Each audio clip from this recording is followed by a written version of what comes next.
Hi, this is Vivek and you are watching my YouTube channel. तो भाई चालू करते हैं, वापस से आते हैं अपनी सीरीज पे। और सीरीज बन रही है इंट्रोडक्टरी माइक्रो इकोनॉमिक्स की। सिंपल से आप चाहे बीकॉम प्रोग्राम में हो, चाहे बीकॉम ऑनर्स में हो, वो मैटर नहीं करता। ठीक है भाई, बस आपकी ये बुक चेक कर लेना। जो बुक है वो कंपलसरी वाली बुक होनी चाहिए, यानी कि बुक जो है वो डीएससी या फिर माइनर वाली बुक होनी चाहिए। आप आराम से वाली सीरीज पूरी देख सकते हो। ठीक है भाई, ये बस जो बुक बन रही है वो बन रही है डीयू वालों के लिए, एसएल वालों के लिए, या फिर जो एनईपी वाले हैं ना, जितने भी इकोनॉमिक पॉलिसी के हिसाब से बच्चे आए हैं उनके हिसाब से आपकी बुक बन रही है। ठीक है, एनसी वेब वाले भी देख सकते हैं। बाकी अगर आपके कोर्स मतलब सब्जेक्ट जो है, चैप्टर्स जो है अगर मैच हो रहे हैं, आप देख सकते हैं आराम से। शुरू करने से पहले भाई चालू करते हैं। अगर किसी को नोट्स परचेज करने हैं तो आप इस नंबर पे कांटेक्ट करके नोट्स परचेज कर सकते हो। जो भी मिनिमम अमाउंट होगा, 150-200 रुपए प्राइस रखते हैं, ज्यादा प्राइस रखते भी नहीं है। जो भी मिनिमम अमाउंट होगा, जो भी डिस्काउंट चल रहा होगा, व्हाट्सएप पे कांटेक्ट करोगे तो आपको मिल जाएगा प्राइस। सिंपल, आप वहां पे कांटेक्ट करके बुक नोट्स परचेज कर सकते हो। चलिए भाई, आज चालू करने वाले हैं चैप्टर नंबर पहला, जो कि चैप्टर का नाम लिखा ही नहीं है। शुक्र है भाई। तो चैप्टर नंबर पहला है हमारा रिसोर्सेज एंड अपॉर्चुनिटी। तो पहला चैप्टर का नाम है भाई रिसोर्सेज एंड अपॉर्चुनिटी। ठीक है, तो यहाँ पे इस चैप्टर के अंदर हम रिसोर्सेज और अपॉर्चुनिटी के बारे में पढ़ने वाले हैं कि रिसोर्सेज क्या होते हैं और अपॉर्चुनिटी क्या होती है। सेम वैसे ही चैप्टर है जैसे आपने 11वीं 12वीं में पढ़ा होगा, उसी तरीके का, बस थोड़ा सा एडवांस करना पड़ेगा आपको थोड़ा सा। तो वो करते हैं एक बार। जैसे कि शुरू करने से पहले आपको क्या समझना पड़ेगा रिसोर्सेज के बारे में। तो इस चैप्टर के अंदर बस 3 कंसेप्ट है, ये तीनों कंसेप्ट करते ही आपका पूरा चैप्टर खत्म। सबसे पहले क्या आप समझोगे रिसोर्सेज क्या होते हैं, फिर उसके बाद आप समझोगे सेंट्रल प्रॉब्लम्स क्या होती हैं। सिंपल, और लास्ट में छोटा सा कंसेप्ट एक पीपीसी वाला, और वो पीपीसी वाले चैप्टर करते के साथ ही आपका टॉपिक पूरा खत्म हो जाएगा। सिंपल इतना, बस ये 3 टॉपिक सीखने हैं आपको, इसके अलावा कुछ सीखना ही नहीं है।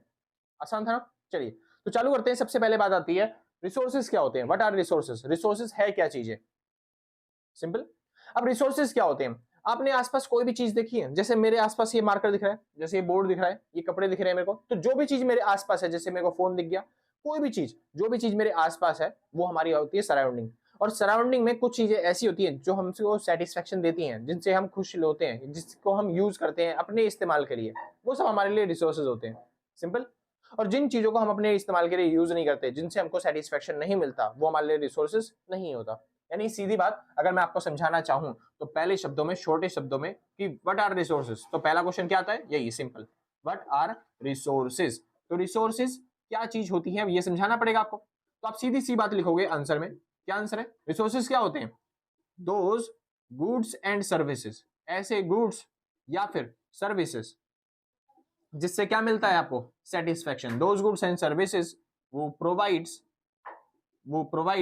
सेटिस्फेक्शन। ऐसे गुड्स और सर्विसेज जो आपको क्या प्रोवाइड करते हैं, सेटिस्फेक्शन। सिंपल, उसे क्या बोलेंगे हम, रिसोर्सेज, सेटिस्फेक्शन। इतना सिंपल। तो रिसोर्सेज मतलब क्या हो गया, ऐसे गुड्स और सर्विसेज जो आपको क्या प्रोवाइड करते हैं, सेटिस्फेक्शन। यानी हर वो चीज जिनसे आपको सेटिस्फेक्शन मिल रहा है वो आपके लिए रिसोर्सेज है, और जिनसे आपको सेटिस्फेक्शन नहीं मिलेगा वो आपके लिए रिसोर्सेज नहीं है।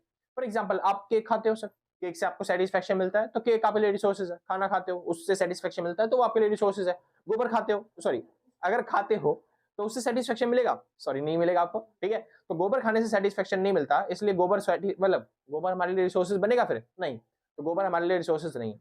हाँ, मैं ये नहीं कह रहा कि गोबर हमारे लिए रिसोर्सेज नहीं है, क्योंकि गोबर हम नहीं खाते इसलिए हमारे लिए रिसोर्सेज नहीं है। लेकिन कुछ लोग ऐसे हैं जो गोबर का यूज करते हैं फर्टिलाइजर की तरह खेतों में, उसका इस्तेमाल करने के लिए, तो वो लोग उसको गोबर को यूज कर रहे हैं खेती में फर्टिलाइजर की तरह, तो उनके लिए क्या बन जाएगा, वो रिसोर्सेज, क्योंकि गोबर से उन्हें क्या मिल रहा है, सेटिस्फेक्शन मिल रहा है। उनको खेती को, जो उनका प्रोडक्शन हो रहा है खेती में, वो प्रोडक्शन क्या हो रहा है, बढ़ रहा है। ठीक है सर, तो अपने आउटपुट को, अपने एग्रीकल्चर के प्रोडक्शन को वो बढ़ा पा रहे हैं, इसलिए गोबर उनके लिए क्या बन जाएगा, रिसोर्सेज, फार्मर्स के लिए। लेकिन हमारे लिए रिसोर्सेज नहीं है, क्योंकि हमारा यूज नहीं है कोई। सिंपल, यानी मैं क्या समझाना चाह रहा हूँ, ऐसी चीजें जिससे आपको सेटिस्फेक्शन मिलता है वो रिसोर्सेज है, और जिससे आपको सेटिस्फेक्शन नहीं मिलता वो रिसोर्सेज नहीं है। मतलब कि रिसोर्सेज से हमें सेटिस्फेक्शन मिलता है तो हमें उनको पकड़ के रखना चाहिए या फिर उनको फेंक देना चाहिए। हाँ जी भैया, हमें संभाल के रखना चाहिए उन्हें, है ना। और किस चीजों को संभालेंगे, क्योंकि हमें पता होना चाहिए सर कौन सी ऐसी चीजें हैं जिनको अच्छी तरीके से संभाला जाए और कौन सी ऐसी चीजें हैं जिनको अच्छी तरीके से ना संभाला जाए। जाहिर सी बात है, सारे रिसोर्सेज को अच्छे से संभालना पड़ेगा, है ना। हाँ जी, और संभालेंगे कैसे, जब हमको उनकी कदर होगी, जब उनके बारे में हम कुछ जानते होंगे। तो बस यहाँ पे आपको इसके बाद लिख के आना है इसके फीचर्स के बारे में। किसके बारे में लिखोगे आप, रिसोर्सेज के फीचर के बारे में। रिसोर्स की कुछ खासियत होती है रिसोर्सेज की, और उन खासियत को बताओगे रिसोर्सेज के साथ। आपको पता है रिसोर्सेज की कितनी खासियत है, ज्यादा नहीं, बस खाली 2। पहली चीज, जो रिसोर्सेज की पहली खासियत है वो क्या है, रिसोर्सेज ना हमेशा ही होते हैं लिमिटेड। क्या होते हैं, लिमिटेड। रिसोर्सेज की पहली खासियत क्या आती है कि रिसोर्सेज हमेशा क्या होते हैं, लिमिटेड, थोड़े से होते हैं। जैसे फॉर एग्जांपल के तौर पे पेट्रोल देख लो सर, आप गाड़ी यूज करते होगे, गाड़ी चलाते होगे, उसमें क्या डलता है, पेट्रोल डलता है। तो जो पेट्रोल है वो भी हमारे लिए क्या बन गया, रिसोर्सेज, क्योंकि उससे हमें क्या मिलता है, सेटिस्फेक्शन मिलता है। सिंपल इतना। अच्छा देखिए, अब रिसोर्सेज के लिए यानी जो पेट्रोल है क्या वो बहुत सारा है दुनिया में, नहीं जी। रिसोर्सेज में यानी कि पेट्रोल जो है हमारे पास थोड़े से हैं। जैसे कि जमीन के अंदर से पेट्रोल निकलता है ना सर, माइनिंग करके या फिर खुदाई करके हमको निकालना पड़ता है। अब सोचो जमीन में से निकालता जाऊंगा मैं, निकालता जाऊंगा, तो एक टाइम ऐसा आएगा कि पेट्रोल क्या हो जाएंगे, खत्म हो जाएंगे। सिंपल ना, क्योंकि हर मतलब बहुत सारा पेट्रोल नहीं है हमारे पास। सिंपल, इसलिए रिसोर्सेज क्या होते हैं, लिमिटेड, थोड़े से होते हैं। आसान, कोई दिक्कत तो नहीं। आप कोई भी रिसोर्सेज देख लो, फॉर एग्जाम्पल के तौर पे आप कुछ भी देख लो सर, जैसे पैसा, पैसे से हमें क्या मिलता है, सेटिस्फेक्शन, क्योंकि हम उससे कोई भी सामान खरीद सकते हैं। तो पैसा क्या बहुत सारा है आपके पास, नहीं जी, पैसा क्या है आपके पास, थोड़ा, तभी तो आप और कमाने के लिए काम करते रहते हो। सिंपल सर, हाँ जी। तो इसलिए पैसा भी क्या होता है, रिसोर्सेज। आसान है। कोई भी चीज देख लो, आपके पास जो भी चीज है ना वो क्या होती है, लिमिटेड होती है। सारे रिसोर्सेज क्या होते हैं दुनिया के, लिमिटेड। कोई दिक्कत तो नहीं, आगे चलूं, बढ़िया। आगे चलते हैं, दूसरी खासियत रिसोर्सेज की क्या, इसके होते हैं अल्टरनेट यूजेस। रिसोर्सेज की दूसरी खासियत क्या है, इनके क्या होते हैं, अल्टरनेट यूजेस, दूसरी भाषा में बोलते हैं वेरियस यूजेस। तो रिसोर्सेज के क्या होते हैं, अल्टरनेट यूजेस या फिर वेरियस यूजेस। एक इस्तेमाल नहीं है रिसोर्सेज के, रिसोर्सेज के होते हैं बहुत सारे इस्तेमाल। आप ये भी काम कर सकते हो, दूसरा भी काम कर सकते हो, तीसरा भी काम कर सकते हो। एग्जाम्पल देके समझाता हूँ ताकि आपको अच्छे समझ में आए। जैसे फॉर एग्जाम्पल, कभी गाय भैंस का दूध पिया है, हाँ जी। तो गाय भैंस का दूध पीने से हमको क्या मिलती है, ताकत मिलती है, जिसको हम बोलते हैं सेटिस्फेक्शन मिल रहा है। सिंपल। तो गाय भैंस का जो दूध दूध है जो, वो क्या है, एक ऐसी वस्तु जिससे हमें क्या मिलता है, सेटिस्फेक्शन। एक ऐसी वस्तु, एक ऐसी गुड्स जिससे हमें क्या मिल रहा है, सेटिस्फेक्शन। तो दूध हमारे लिए क्या बन गया, दूध बन गया हमारे लिए रिसोर्सेज। क्या बन गया, रिसोर्सेज।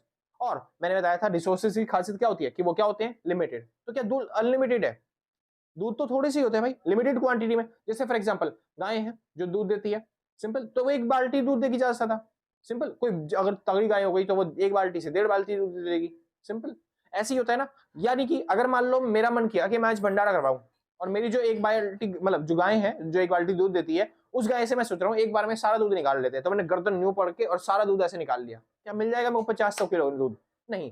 तो जो मतलब एक बाल्टी गाय दूध देती है तो उतना ही दूध देगी। यानी रिसोर्सेज क्या बढ़ सकते हैं, क्या वो घट सकते हैं, मतलब घट तो सकते ही हैं, लेकिन क्या वो बढ़ा सकता हूं मैं उन्हें, तो मुश्किल है बहुत ज्यादा बढ़ाना। सिंपल, इसलिए मैंने बोला था रिसोर्सेज क्या होते हैं, लिमिटेड। आगे चले, पक्का, ठीक। आगे चलते हैं भाई। दूसरी चीज मैंने बताया था रिसोर्सेज क्या होते हैं, जिनके होते हैं अल्टरनेट यूजेस, यानी कि वेरियस यूजेस। तो वेरियस यूजेस मतलब होता है उनके एक यूज नहीं है, बहुत सारे यूज है। जैसे कि दूध का ही देख लो, एक यूज नहीं है सर, बहुत सारे यूज है। क्या क्या यूज कर सकते हैं हम दूध का, तो भाई हम खीर बना सकते हैं, पनीर बना सकते हैं, दही बना सकते हैं, मिठाइयां बना सकते हैं, खोआ बना सकते हैं, ठीक है, बहुत सारे यूज होते हैं रिसोर्सेज के। ऐसे आप कोई भी रिसोर्सेज देख लो, मैंने पेट्रोल का एग्जाम्पल लिया था। पेट्रोल भी क्या होता है, रिसोर्सेज जिससे हमें सेटिस्फेक्शन मिलता है, और पेट्रोल भी क्या है, लिमिटेड। सिंपल ना, हाँ जी। अब इसके भी कितने यूज हैं, बहुत सारे यूज होते हैं। हम गाड़ियों में यूज कर सकते हैं, प्लेन में यूज कर सकते हैं, साइकिल ठीक करने के लिए यूज कर सकते हैं, आग लगाने के लिए यूज कर सकते हैं, ठीक है भाई। हाँ जी, तो बहुत सारे यूज होते हैं पेट्रोल के भी। तो हर रिसोर्सेज जो होते हैं वो लिमिटेड भी होते हैं और उनके अल्टरनेट यूजेस भी होते हैं। इतना सिंपल, कोई दिक्कत तो नहीं बिना, परफेक्ट। तो इसलिए अब आपके बारे में बात कर, अब थोड़ी सी बात कर लेते हैं, क्योंकि मैं बहुत देर से पढ़ा रहा हूँ, बहुत देर से बोले जा रहा हूँ। अब थोड़ी सी बात करते हैं आपके बारे में, ठीक है सर। एक बार कमेंट करके बताना भाई फटाफट से कि आप इंसान हो या जानवर। वो कह रहा है भैया कैसे सवाल पूछ रहे हो, ऑब्वियसली इंसान है। हाँ जी, तो मैं आपके बारे में बात कर रहा हूँ कि आप क्या हो, एक ह्यूमन हो, है ना। और ह्यूमन जैसे आप हो वैसे मैं भी हूँ। और जो ह्यूमन है ना उसकी बस एक ही गंदी आदत है, ह्यूमन की बस एक ही गंदी फीचर है, पता है क्या, ये खासियत क्या है, वही गंदी चीज खासियत, उसकी जो इच्छाएं हैं ना, हमारी जो वांट्स हैं वो क्या होती हैं, अनलिमिटेड। अनलिमिटेड, हमारी इच्छाएं कभी खत्म ही नहीं होती। सिंपल सर मेरी नहीं, मेरी तो इच्छाएं खत्म हो जाती हैं, हाँ, लेकिन कभी है हमारी भी इच्छाएं कभी खत्म नहीं होती। जैसे आप किसी को भी देख लो, किसी की भी इच्छा जल्दी से खत्म नहीं होती है। जैसे जब छोटे बच्चे थे ना तब आप चप्पल पहन के घूमते थे, थोड़े से बड़े हुए फिर आपको जूते चाहिए, फिर थोड़े से और बड़े हुए फिर कह लेंगे पैदल चलने में दर्द हो रहा है, अब मेरे को साइकिल चाहिए, थोड़े से और बड़े हुए फिर कह लेंगे बाइक चाहिए, पापा मम्मी ने थप्पड़ मार के स्कूटी दिला दी, है ना भाई। हाँ भाई, फिर थोड़े बड़े हुए फिर आपको क्या चाहिए, बाइक चाहिए, फिर थोड़े बड़े हुए फिर घर चाहिए, फिर बंगला गाड़ी, ये सब चीजें चाहिए। उसके बाद भी जब आप 60 साल के उम्र में हो जाओगे, जब आपके पास बंगला गाड़ी सब चीज आ जाएगी, तब आप यही इच्छा नहीं की बस हो गया खत्म, नहीं जी, उसके बाद इच्छा हो गया कि मैं भगवान से के दर्शन करूं, भगवान से मिलूं, है ना, है नहीं जी। यानी जो ह्यूमन होता है ना, बस उसकी एक ही खासियत है कि उसकी इच्छाएं क्या होती हैं, अनलिमिटेड, उसकी इच्छाएं कभी भी खत्म नहीं होती। अब सोचिए ध्यान से, इससे होती है एक प्रॉब्लम, इससे क्या क्रिएट होती है, एक प्रॉब्लम। क्या प्रॉब्लम क्रिएट होती है वो समझिए ध्यान से, उस प्रॉब्लम का नाम आता है स्कार्सिटी। क्या नाम आता है, स्कार्सिटी। दुर्लभता जिसे हम बोलते हैं हिंदी में, ठीक है। तो स्कार्सिटी क्या होता है, देखो ह्यूमन की जो वांट्स होती हैं, इच्छाएं, वो तो कभी खत्म ही नहीं होती, यानी हमारी इच्छाएं बहुत सारी। वहीं पे अगर बात करी जाए रिसोर्सेज की, तो रिसोर्सेज क्या होते हैं, ऐसी चीजें जिनसे हमें सेटिस्फेक्शन मिलता है, लेकिन वो चीजें हैं क्या, थोड़ी सी लिमिटेड क्वांटिटी में। जैसे आप खुद ही देख लो, आपके घर में होंगे 10-15 लोग, है ना, लेकिन घर में होता है एक ही टीवी, या फिर एक ही कूलर, या फिर एक एसी होता है, और वो सारे के सारे उसी एसी वाले कमरे में बैठना चाहते हैं, क्या आपको मिलती है जगह, नहीं। आप सोचते हो भैया कोई अलग सी जगह लिखते हैं, अलग कमरे में घुस जाते हैं जहाँ पे कोई और डिस्टर्ब करने वाला नहीं हो, हम अच्छे तरीके से पढ़ पाए सेपरेट रूम में बैठ के, है ना। वो सब चीजें नहीं होती, क्यों, क्योंकि सारे के सारे वही एसी वाले रूम में बैठे होते हैं। हाँ जी, उसी चीज को यूज कर रहे होते हैं। जैसे आपके पास कोई नया फोन आया, तो आपके जो छोटे भाई बहन है जिनके पास फोन नहीं है, वो सोचते हैं आपका भी फोन चला ले, तो 1 घंटा वो मांगते हैं, 1 घंटा वो मांगते हैं। तो आपके पास जो रिसोर्सेज हैं वो क्या है, लिमिटेड। लेकिन जो आपकी इच्छाएं हैं, वांट्स क्या होती हैं, अनलिमिटेड, यानी कि बहुत सारी वांट्स होती हैं, सिंपल। तो क्या सारी इच्छाएं पूरी हो पाएंगी, जैसे इतनी सारी आपकी वांट्स हैं, क्या सारी इच्छाएं पूरी हो जाएंगे, नहीं, क्योंकि रिसोर्सेज क्या है, थोड़े से बस खाली, सिंपल ना। हाँ जी, और सारी इच्छाएं पूरी नहीं हो पाती, यही तो प्रॉब्लम है। और इसी प्रॉब्लम को हम पता है क्या बोलते हैं, स्कार्सिटी, दुर्लभता। तो दुर्लभता क्या होता है, दुर्लभता बोलोगे आप, it is a problem, it is a problem, ये क्या है, प्रॉब्लम। या फिर आप बोल सकते हो इट इज ए पोजिशन, एक ऐसी पोजिशन है जहां पे वेयर ह्यूमन वांट्स, ह्यूमन की जो वांट्स हैं वो इज मोर देन, वो ज्यादा होती हैं, मोर देन लिमिटेड रिसोर्सेस। जो ह्यूमन की वांट्स हैं वो क्या होती हैं, ज्यादा होती हैं, किससे, लिमिटेड रिसोर्सेज से। तो एक ऐसी पोजीशन जहां पे ह्यूमन की वांट्स ज्यादा है और रिसोर्सेज क्या होते हैं, थोड़े से, उस ऐसी पोजीशन को जहां पे प्रॉब्लम यही होती है ना, क्योंकि हमारी सारी इच्छाएं पूरी नहीं हो पाती, उसी पोजीशन को हम क्या बोलते हैं, स्कार्सिटी। इतना समझ में आ गया, पक्की बात। तो भैया इसका सॉल्यूशन क्या है, इस प्रॉब्लम को दूर कैसे किया जाए, तो इस प्रॉब्लम का सॉल्यूशन सर समझिए, इस प्रॉब्लम का सॉल्यूशन क्या है, क्योंकि हमें पता है हमारी इच्छाएं पूरी नहीं हो पाएंगी, है ना।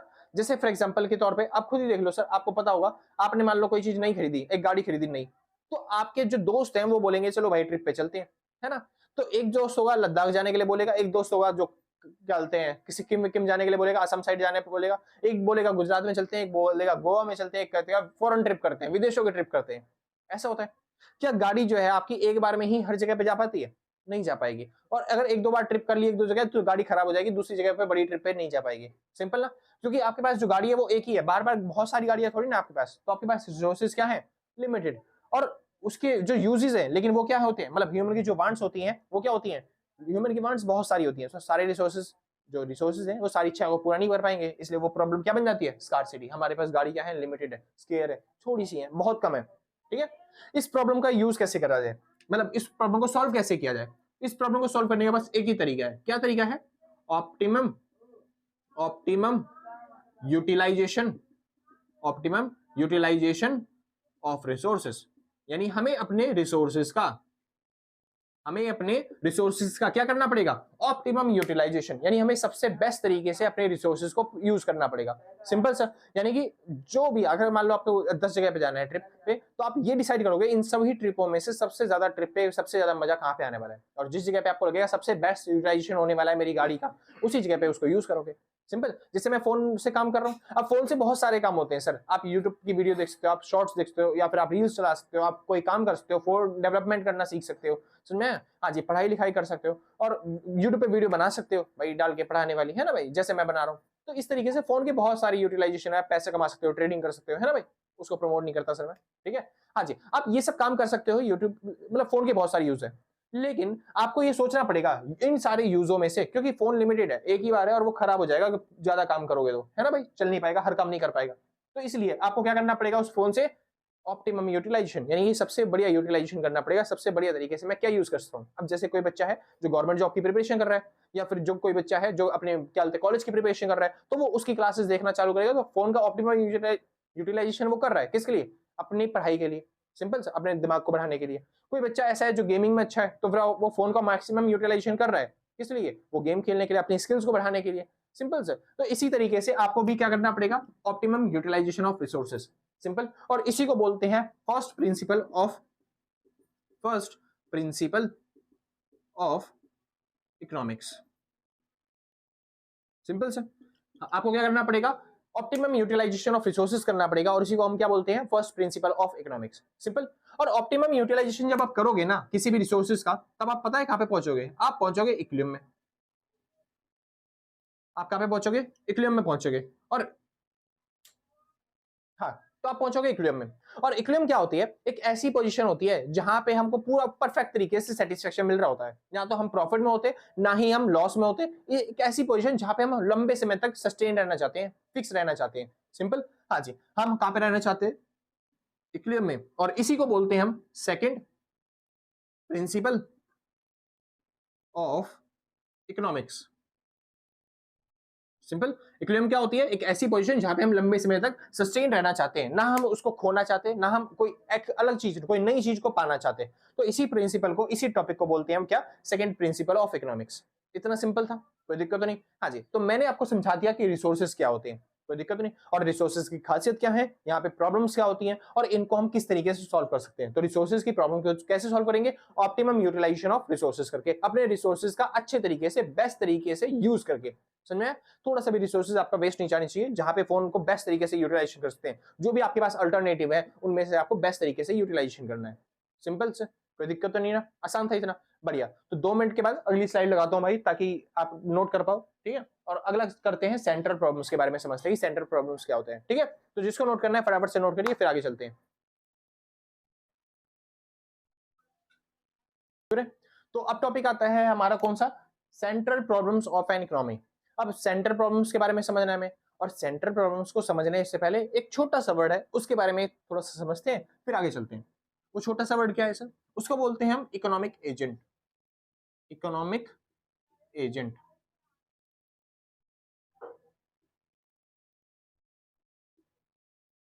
अब ये इकोनॉमिक एजेंट क्या होते हैं, उनके बारे में समझना पड़ेगा। सिंपल सर, चलिए। अब एजेंट क्या होता है? आपने कभी और मूवीज देखी होंगी जहां पे इंडिया का एक रॉ एजेंट होता है, एक इंडिया का जासूस होता है, जो कि पाकिस्तान में या फिर किसी और देश में जाता है, और वहां से उनका जो स्पेसिफिक क्रूशियल या फिर जो इंपॉर्टेंट डाटा होता है वो वहां से चोरी करके लेके आता है। सिंपल ना?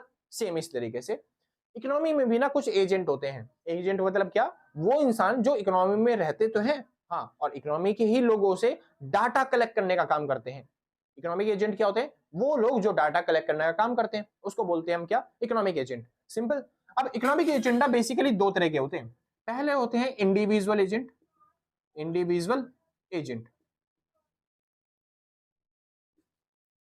दूसरे होते हैं इंस्टीट्यूशनल एजेंट। तो 2 तरह के एजेंट होते हैं, एक होते हैं इंडिविजुअल एजेंट और एक होते हैं इंस्टीट्यूशनल एजेंट। इंडिविजुअल एजेंट जो बेसिकली सिमिलर एक ही तरीके का होते हैं, बस नॉर्मल तरीके से। कोई अगर एक इंसान मार्केट में जाके और डाटा कलेक्ट करके लेके आता है, तो उसको हम बोलते हैं इंडिविजुअल एजेंट। छोटे ग्रुप्स में, यानी ग्रुप्स नहीं होता, कोई एक इंसान होता है, मार्केट में जाता है, डाटा कलेक्ट लेके आता है, उसे बोलते हैं इंडिविजुअल एजेंट। एजेंट क्या होते हैं? जो डाटा कलेक्ट करते हैं। और इंडिविजुअल एजेंट मतलब वो इंसान जो अकेला जाता है और डाटा कलेक्ट कर लाता है। ठीक है। इंस्टीट्यूशनल एजेंट ऐसे एजेंट होते हैं जो इंस्टीट्यूट में यानी ग्रुप्स में काम करते हैं और ग्रुप्स में जाके ही लोगों से डाटा कलेक्ट करके लेके आते हैं। सिंपल। चलिए, अब जो इंडिविजुअल एजेंट होते हैं वो इंडिविजुअली डाटा कलेक्ट करते हैं, जैसे कि फॉर एग्जांपल के तौर पे कंज्यूमर। कौन? कंज्यूमर। ठीक है, या फिर जैसे कंज्यूमर, अब देखो, जैसे आपने देखा होगा मार्केट में कभी आपकी मम्मी जाती है, तो मम्मी क्या करती है? जो सामान लेना हो चाहे सामान ना लेना हो, रेट सबका पूछ के आना है। भैया टमाटर क्या भाव होती है, भैया आलू क्या भाव होती है, भैया प्याज क्या भाव होती है। सिंपल ना? तो वो क्या कर रही हैं? वो डाटा कलेक्ट कर रही हैं, अपनी नॉलेज को बढ़ा रही हैं, ताकि आगे आने वाले समय पे उसका कहीं पे यूज कर सके। बेसिक से यूज हो चाहे ना हो, लेकिन डाटा तो कलेक्ट कर लेते हैं। सिंपल ना? हाँ जी, इस तरह के एजेंट को हम क्या बोलते हैं? इंडिविजुअल एजेंट, जो डाटा कलेक्ट करते हैं इकोनॉमिकली कि क्या चीज का क्या प्राइस चल रहा है। ठीक है, हाँ जी, लेकिन वो क्या होते हैं? इंडिविजुअल, अकेले ही होते हैं। सेम इसी तरीके से प्रोड्यूसर। प्रोड्यूसर भी क्या है? वो इंसान जो बिजनेस में सामान बेचना चाहता है, माल बना के सामान बेचना चाहता है, तो उसको पता होना चाहिए कि मेरे को अपने गुड्स के लिए, सर्विसेज के लिए क्या प्राइस फिक्स करना पड़ेगा। तो वो भी मार्केट में जाता है और लोगों से उनका डाटा कलेक्ट करके लेके आता है। सिंपल ना? इस तरह के एजेंट को क्या बोलते हैं हम? Individual agent. तो कंज्यूमर हो चाहे प्रोड्यूसर हो, ये लोग क्या होते हैं? Individual agent. अब वो लोग आते हैं जो ग्रुप्स में डाटा कलेक्ट करते हैं, जैसे कि बड़ी बड़ी कंपनियां, इनको बोलते हैं इंस्टीट्यूशनल एजेंट, जैसे कि सेबी। सेबी क्या है सर? ये इसको बोलते हैं security exchange board of India. ये क्या है? एक बड़ी कंपनी है, एक बड़ा इंस्टीट्यूट है, जो बहुत सारी कंपनीज का डाटा कलेक्ट करती है। Simple sir. इसके अंदर 2 मार्केट आते हैं, एक होता है निफ्टी 50 और एक होता है सेंसेक्स। निफ्टी 50 में 50 कंपनियों का डाटा होता है और सेंसेक्स में 30 कंपनियों का डाटा होता है। तो 30 जो मेजर कंपनी है, जो बड़ी कंपनी है, उनका डाटा कलेक्ट करती है कौन? सेंसेक्स। और जो 50 बड़ी कंपनियां उनका डाटा कौन कलेक्ट करती है? निफ्टी 50। और इन सबको कंट्रोल कौन करता है? सेबी। तो सेबी क्या हो गया? इंस्टीट्यूशनल एजेंट, जो एक बड़ा इंस्टीट्यूट है जो सभी का क्या करता है? डाटा कलेक्ट करता है। सेम इसी तरीके से आपने नाम सुना होगा RBI, reserve bank of India. तो रिजर्व बैंक ऑफ इंडिया भी क्या करता है? जो छोटे छोटे बैंक्स होते हैं, जैसे कि देना बैंक, जैसे कि लेना बैंक, यस बैंक हो गया आपका, एचडीएफसी बैंक हो गया, आईसीआईसी बैंक हो गया, या फिर एसबीआई बैंक हो गया, इन सभी को कंट्रोल करने का, इन सभी का डाटा कलेक्ट करने का काम करता है कौन? RBI bank. सेम इसी तरीके से और भी कंपनीज हैं, जैसे कि ट्रे, सिंपल से बढ़िया। तो जो फॉरेन ट्रेड करते हैं, विदेशों में ट्रेड करते हैं, उनके लिए सर्विसेज प्रोवाइड करने का काम करता है कौन? ट्रेड। तो ये सब क्या है? ये सब इंस्टीट्यूट है जो बड़े लेवल पे डाटा कलेक्ट करते हैं। ये इंडिविजुअल लेवल पे डाटा कलेक्ट करते हैं और ये लोग बड़े लेवल पे डाटा कलेक्ट करते हैं। सिंपल, इतना बढ़िया। अब भैया इनका यूज कहां पे होता है? ये लोग क्या काम करते हैं? तो ये काम करते हैं economically, economic resources and their objectives. Topic का नाम क्या आता है? Economic resources and their objective. Economic resources, आपने अभी रिसोर्सेज के बारे में पढ़ा था,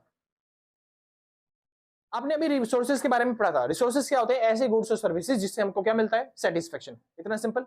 अब वो रिसोर्सेज होते हैं, वो क्या काम करते हैं? सिंपल। रिसोर्सेज को पढ़ना, रिसोर्सेज की स्टडी करना हमें जरूरी क्यों है? इतना क्यों पढ़ना चाहिए रिसोर्सेज के बारे में? छोड़ो ना भैया, क्या करेंगे रिसोर्सेज के बारे में पढ़ के? नहीं जी, जरूरी है, क्योंकि ये जो लोग हैं बहुत सारी मेहनत करते हैं अपने गुड्स के बारे में, अपने रिसोर्सेज के बारे में डाटा कलेक्ट करने के लिए। और ये लोग क्यों मेहनत करते हैं? वो करते हैं इनके ऑब्जेक्टिव को फुलफिल करने के लिए, इकोनॉमिक ऑब्जेक्टिव को फुलफिल करने के लिए। तो इकोनॉमिक ऑब्जेक्टिव भैया है क्या? सबसे पहली चीज, सबसे पहला ऑब्जेक्टिव क्या है? ऑप्टिमम यूटिलाइजेशन करना।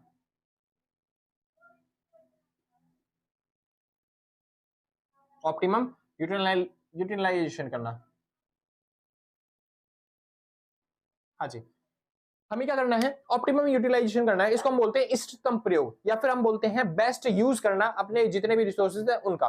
सिंपल सा, कोई दिक्कत तो नहीं ना भैया? तो बेस्ट यूज क्या करते नहीं लोग? हाँ जी, बेस्ट यूज लोग करते नहीं है अपने रिसोर्सेज को ना, लोग वेस्ट करते हैं और इससे बहुत सारी प्रॉब्लम्स क्रिएट होती है। जैसे एक प्रॉब्लम मैंने आपको बताई थी, स्कार्सिटी, है ना? इसी तरीके से ये तो छोटी सी प्रॉब्लम थी स्कार्सिटी, जो कि हर जगह पाई जाती है ना, लेकिन इससे बड़ी प्रॉब्लम्स हैं जो हर जगह पे पाई जाती हैं, और उनको हम क्या बोलते हैं? उनको हम बोलते हैं क्या? Central problems. उनको हम क्या बोलते हैं? Central problems. तो आपको समझना पड़ेगा कि सेंट्रल प्रॉब्लम्स क्या होता है। चलिए जी, तो इनसे बड़ी प्रॉब्लम समझते हैं किसके बारे में? सेंट्रल प्रॉब्लम्स के बारे में।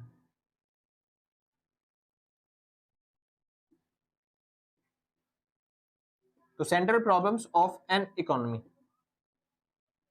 और ये मोस्ट इंपॉर्टेंट टॉपिक है, आपके एग्जाम में कई बार आपको देखने को मिलेगा। ठीक है भाई, तो ध्यान से अच्छे तरीके से पढ़ लेना, अच्छे तरीके से समझ लेना। ये वाला एग्जाम में क्वेश्चन आता ही आता है भाई, कई बार मैंने देखा भाई एग्जाम में 6 नंबर का, 4 नंबर का, या फिर कई बार 16 नंबर का जो क्वेश्चन आता है आपका, उनमें से 8 नंबर क्वेश्चन इसको डाल देते हैं, बाकी 8 नंबर का दूसरा क्वेश्चन डाल देते हैं। मतलब ये वाला क्वेश्चन तो आपके एग्जाम में आना ही आना है। ठीक है भाई, तो अच्छे तरीके से तैयार करके जाना इस क्वेश्चन को। चालू करें। अब ये सेंटर प्रॉब्लम्स क्या होती हैं? देखो मैंने अभी बताई, स्कार्सिटी एक प्रॉब्लम है, छोटी छोटी बहुत सारी प्रॉब्लम्स होती हैं रिसोर्सेज को लेके। सबसे बड़ी प्रॉब्लम्स होती है रिसोर्सेज को लेके सेंट्रल प्रॉब्लम्स। सेंट्रल प्रॉब्लम्स क्या है? एक ऐसी प्रॉब्लम जो कि हर देश में पाई जाती है। सेंट्रल प्रॉब्लम्स क्या है? ऐसी प्रॉब्लम जो हर देश में पाई जाती है। कोई ऐसी प्रॉब्लम सोच के बताओ सर, एक बार कमेंट करो फटाफट से कि ऐसी कौन सी प्रॉब्लम है जो आपको लगता है कि हर देश में पाई जाती है। ठीक है, 2 मिनट का टाइम देता हूं, करिए फटाफट से कमेंट। तो ऐसी प्रॉब्लम, सेंट्रल प्रॉब्लम्स क्या है? तो आप लिखोगे these are those problems which can be found at each and every country। एक ऐसी प्रॉब्लम जो हर देश में पाई जाती है, उसी प्रॉब्लम्स को हम क्या बोलते हैं? Central problems. आपने सोच लिया, कमेंट कर दिया, बहुत अच्छे। तो भाई कईयों का कमेंट आएगा कि भैया पानी की समस्या हर देश में पाई जाती है। नहीं सर, दुबई जैसे देशों में है, लेकिन कुछ देश ऐसे हैं जहां पे पानी की समस्या नहीं होती, उनके पास बहुत सारा पानी है। जैसे कोई अगर देश मान लो छोटे से आइलैंड पे बसा हुआ है, तो उनके आसपास सारा सारा पानी है, बस उनको सिंपल सा एक रिफाइनरी लेके आनी है, उनको रिफाइन करना है और वो आराम से पानी का यूज कर सकते हैं। सिंपल सर, बढ़िया। या फिर कोई ऐसा देश है जो किसी नदी के पास बसा हुआ है, बस छोटा सा देश है जिसके आसपास से कोई नदी नदी मतलब जो नदी है वो गुजरती है। आपने देखा होगा ना, यूपी जैसे एक बहुत बड़ा राज्य है, वैसे ही सेम उससे भी छोटे छोटे कुछ देश है इस पूरी दुनिया में, है ना भाई, छोटे छोटे देश होते हैं। अगर उनमें से अगर नदी गुजरती है, जैसे यूपी में से बहुत सारी नदियां गुजरती हैं, सेम ऐसी अगर उसमें से देश में से नदी गुजरती है तो वहां पे सेंट्रल प्रॉब्लम होगी नहीं पानी की, वहां पे तो पानी बहुत सारा है। सिंपल सर, बढ़िया। तो कुछ ऐसे एरियाज हैं जहां पे पानी की समस्या नहीं होगी। वो कह रहा भैया फिर पेट्रोल की समस्या नहीं सर, कुछ जगह पे पेट्रोल की समस्या भी होगी, जैसे दुबई जैसे देश वहां पे पेट्रोल बहुत सारा है तो वहां पे पेट्रोल की प्रॉब्लम नहीं है। लेकिन इंडिया में देख लो, इंडिया में पेट्रोल की बहुत ज्यादा प्रॉब्लम होती है क्योंकि यहाँ पे पेट्रोल है ही नहीं, पेट्रोल की खाने नहीं है इतनी। सिंपल सर, चलिए तो कुछ ऐसी प्रॉब्लम्स बतानी है जो हर देश में पाई जाती है। लेकिन सोचो, आप जो सोच रहे हो ना वो वर्ल्ड वाइड सोच रहे हो, नॉर्मल बेसिक तरीके से। हम यहाँ पे क्या पढ़ रहे हैं, हम इकोनॉमिक्स, और इकोनॉमिक्स पढ़ेंगे तो बिजनेस के पॉइंट ऑफ व्यू से सोचेंगे। सिंपल, जैसे मैं बताता हूँ आपको, कभी आपने बिजनेस के बारे में सोचा करने के लिए? चलिए कोई बात नहीं, मैं आपको बिजनेस करने के लिए देता हूं सर, मैं आपको दे रहा हूं 1 लाख करोड़ रुपए। कितने रुपए? 1 लाख करोड़। छोटा मोटा अमाउंट, ये बहुत सारा अमाउंट, सोचो बस खाली, ठीक है? अच्छी तरीके से सोच पाओगे तभी दूंगा, ठीक? तो मान लेते हैं मैंने आपको बिजनेस करने के लिए दिया 1 लाख करोड़ रुपए। किस चीज का बिजनेस करोगे? सोचना पड़ रहा है ना, सोचना पड़ रहा है ना कि क्या चीज बनाऊंगा। बिल्कुल, क्या कोई ऐसा देश है जहां पे आप बैठ जाओ और वहां पे आपको सोचना ही ना पड़े कि मैं क्या बनाऊंगा? ऐसा कोई देश नहीं है। तो बस सबसे पहली प्रॉब्लम क्या आती है सेंट्रल प्रॉब्लम्स में? What to produce. सिंपल, सबसे पहली प्रॉब्लम क्या है? व्हाट टू प्रोड्यूस, आखिर करे किस चीज का प्रोडक्शन। यहाँ पे अलग अलग तरह के गुड्स हो सकते हैं, क्या पता मैं ब्रेड बनाना चाहूँ, क्या पता मैं मशीनें बनाना चाहूँ, क्या पता मैं कूलर बनाना चाहूँ, क्या पता मैं एसी बनाना चाहूँ। यहाँ पे बहुत सारी क्या हो सकते हैं, चीजें हो सकते हैं जो हम बनाना चाहते हैं। तो हमें सोचना पड़ेगा कि किस चीज का प्रोडक्शन करें। या कोई ऐसा देश है जहां पे आपको सोचना नहीं पड़ेगा कि आप क्या बनाओगे? नहीं है ना, हर देश में भाई अगर आपके पास पैसा है तो आपको सोचना पड़ेगा क्या प्रोडक्शन करोगे। सिंपल, इस प्रॉब्लम को बोलते हैं व्हाट टू प्रोड्यूस। दूसरी चीज, अगर आपने मान लो ये सोच लिया कि आप किस चीज का प्रोडक्शन करोगे, तो दूसरी प्रॉब्लम आती है क्या? हाउ टू प्रोड्यूस, यानी किस तरीके से प्रोडक्शन करा जाए। समझ में? हम किस तरीके से काम करवाएंगे, यानी कि लेबर का यूज करेंगे मशीनें बनाने के लिए, सामान बनाने के लिए, या फिर आप किसका यूज करोगे? मशीनों का यूज करोगे सामान बनाने के लिए। किसके मतलब किस तरीके से सामान बनाओगे? वो आपने सोच लिया अगर क्या बनाएंगे तो आपको ये भी सोचना पड़ेगा कि किस तरीके से बनाएंगे वो सामान। सिंपल से। चलिए तीसरी चीज आपको सोचनी पड़ेगी वूम टू प्रोड्यूस, यानी किसके लिए सामान बनाएंगे। क्या सोचना पड़ेगा? वूम टू प्रोड्यूस, यानी आखिर वो सामान बनाया किस लिए जाएगा, कौन बनाएगा उस सामान को। सिंपल से, मतलब किसके लिए बनाएंगे वो सामान? गरीबों के लिए बनाएंगे, अमीरों के लिए बनाएंगे, मिडिल क्लास के लिए बनाएंगे, अपर लोअर लेवल के बनाएंगे, मतलब कौन सी क्लास के लिए आपको वो सामान बनाएगा? वो कह रहा भैया सबके लिए बनाएंगे। सिंपल सी बात है। नहीं सर, अभी समझाता हूँ, 2 मिनट का टाइम लगेगा बस, खाली सेंटर प्रॉब्लम्स अच्छे से समझ जाओगे। एग्जाम में मोस्ट इंपोर्टेंट टॉपिक है भाई, एग्जाम में 6 नंबर तक आता है, तो अच्छे तरीके से करके जाना। पहले बताना सेंटर प्रॉब्लम्स की डेफिनेशन क्या होती है और उसके बाद इनके बारे में एक्सप्लेन करना चालू करना। सिंपल। चलिए तो सबसे पहले चालू करते हैं व्हाट टू प्रोड्यूस, क्योंकि ये अकेला ही ऐसा टॉपिक है जो 4 नंबर में अलग से ही पूछा जा सकता है। सेंटर प्रॉब्लम्स पूछे ना पूछे, व्हाट टू प्रोड्यूस ही अलग से पूछ सकता है 4 नंबर में क्वेश्चन। तो आप क्या लिखोगे? सबसे पहले आप लिखोगे व्हाट टू प्रोड्यूस। सिंपल। अब ये व्हाट टू प्रोड्यूस है क्या चीज, आपको ये समझाना है। व्हाट टू प्रोड्यूस मतलब क्या होता है? व्हाट टू प्रोड्यूस मतलब क्या होता है?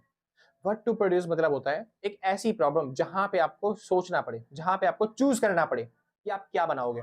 कंज्यूमर के लिए सामान बनाओगे, प्रोड्यूसर के लिए सामान बनाओगे, मशीनें बनाओगे, रॉ मटेरियल बना के दोगे प्रोड्यूसर को, या फिर गुड्स स्प्रेड्स, मतलब ये सब चीजें बनाओगे। सिंपल।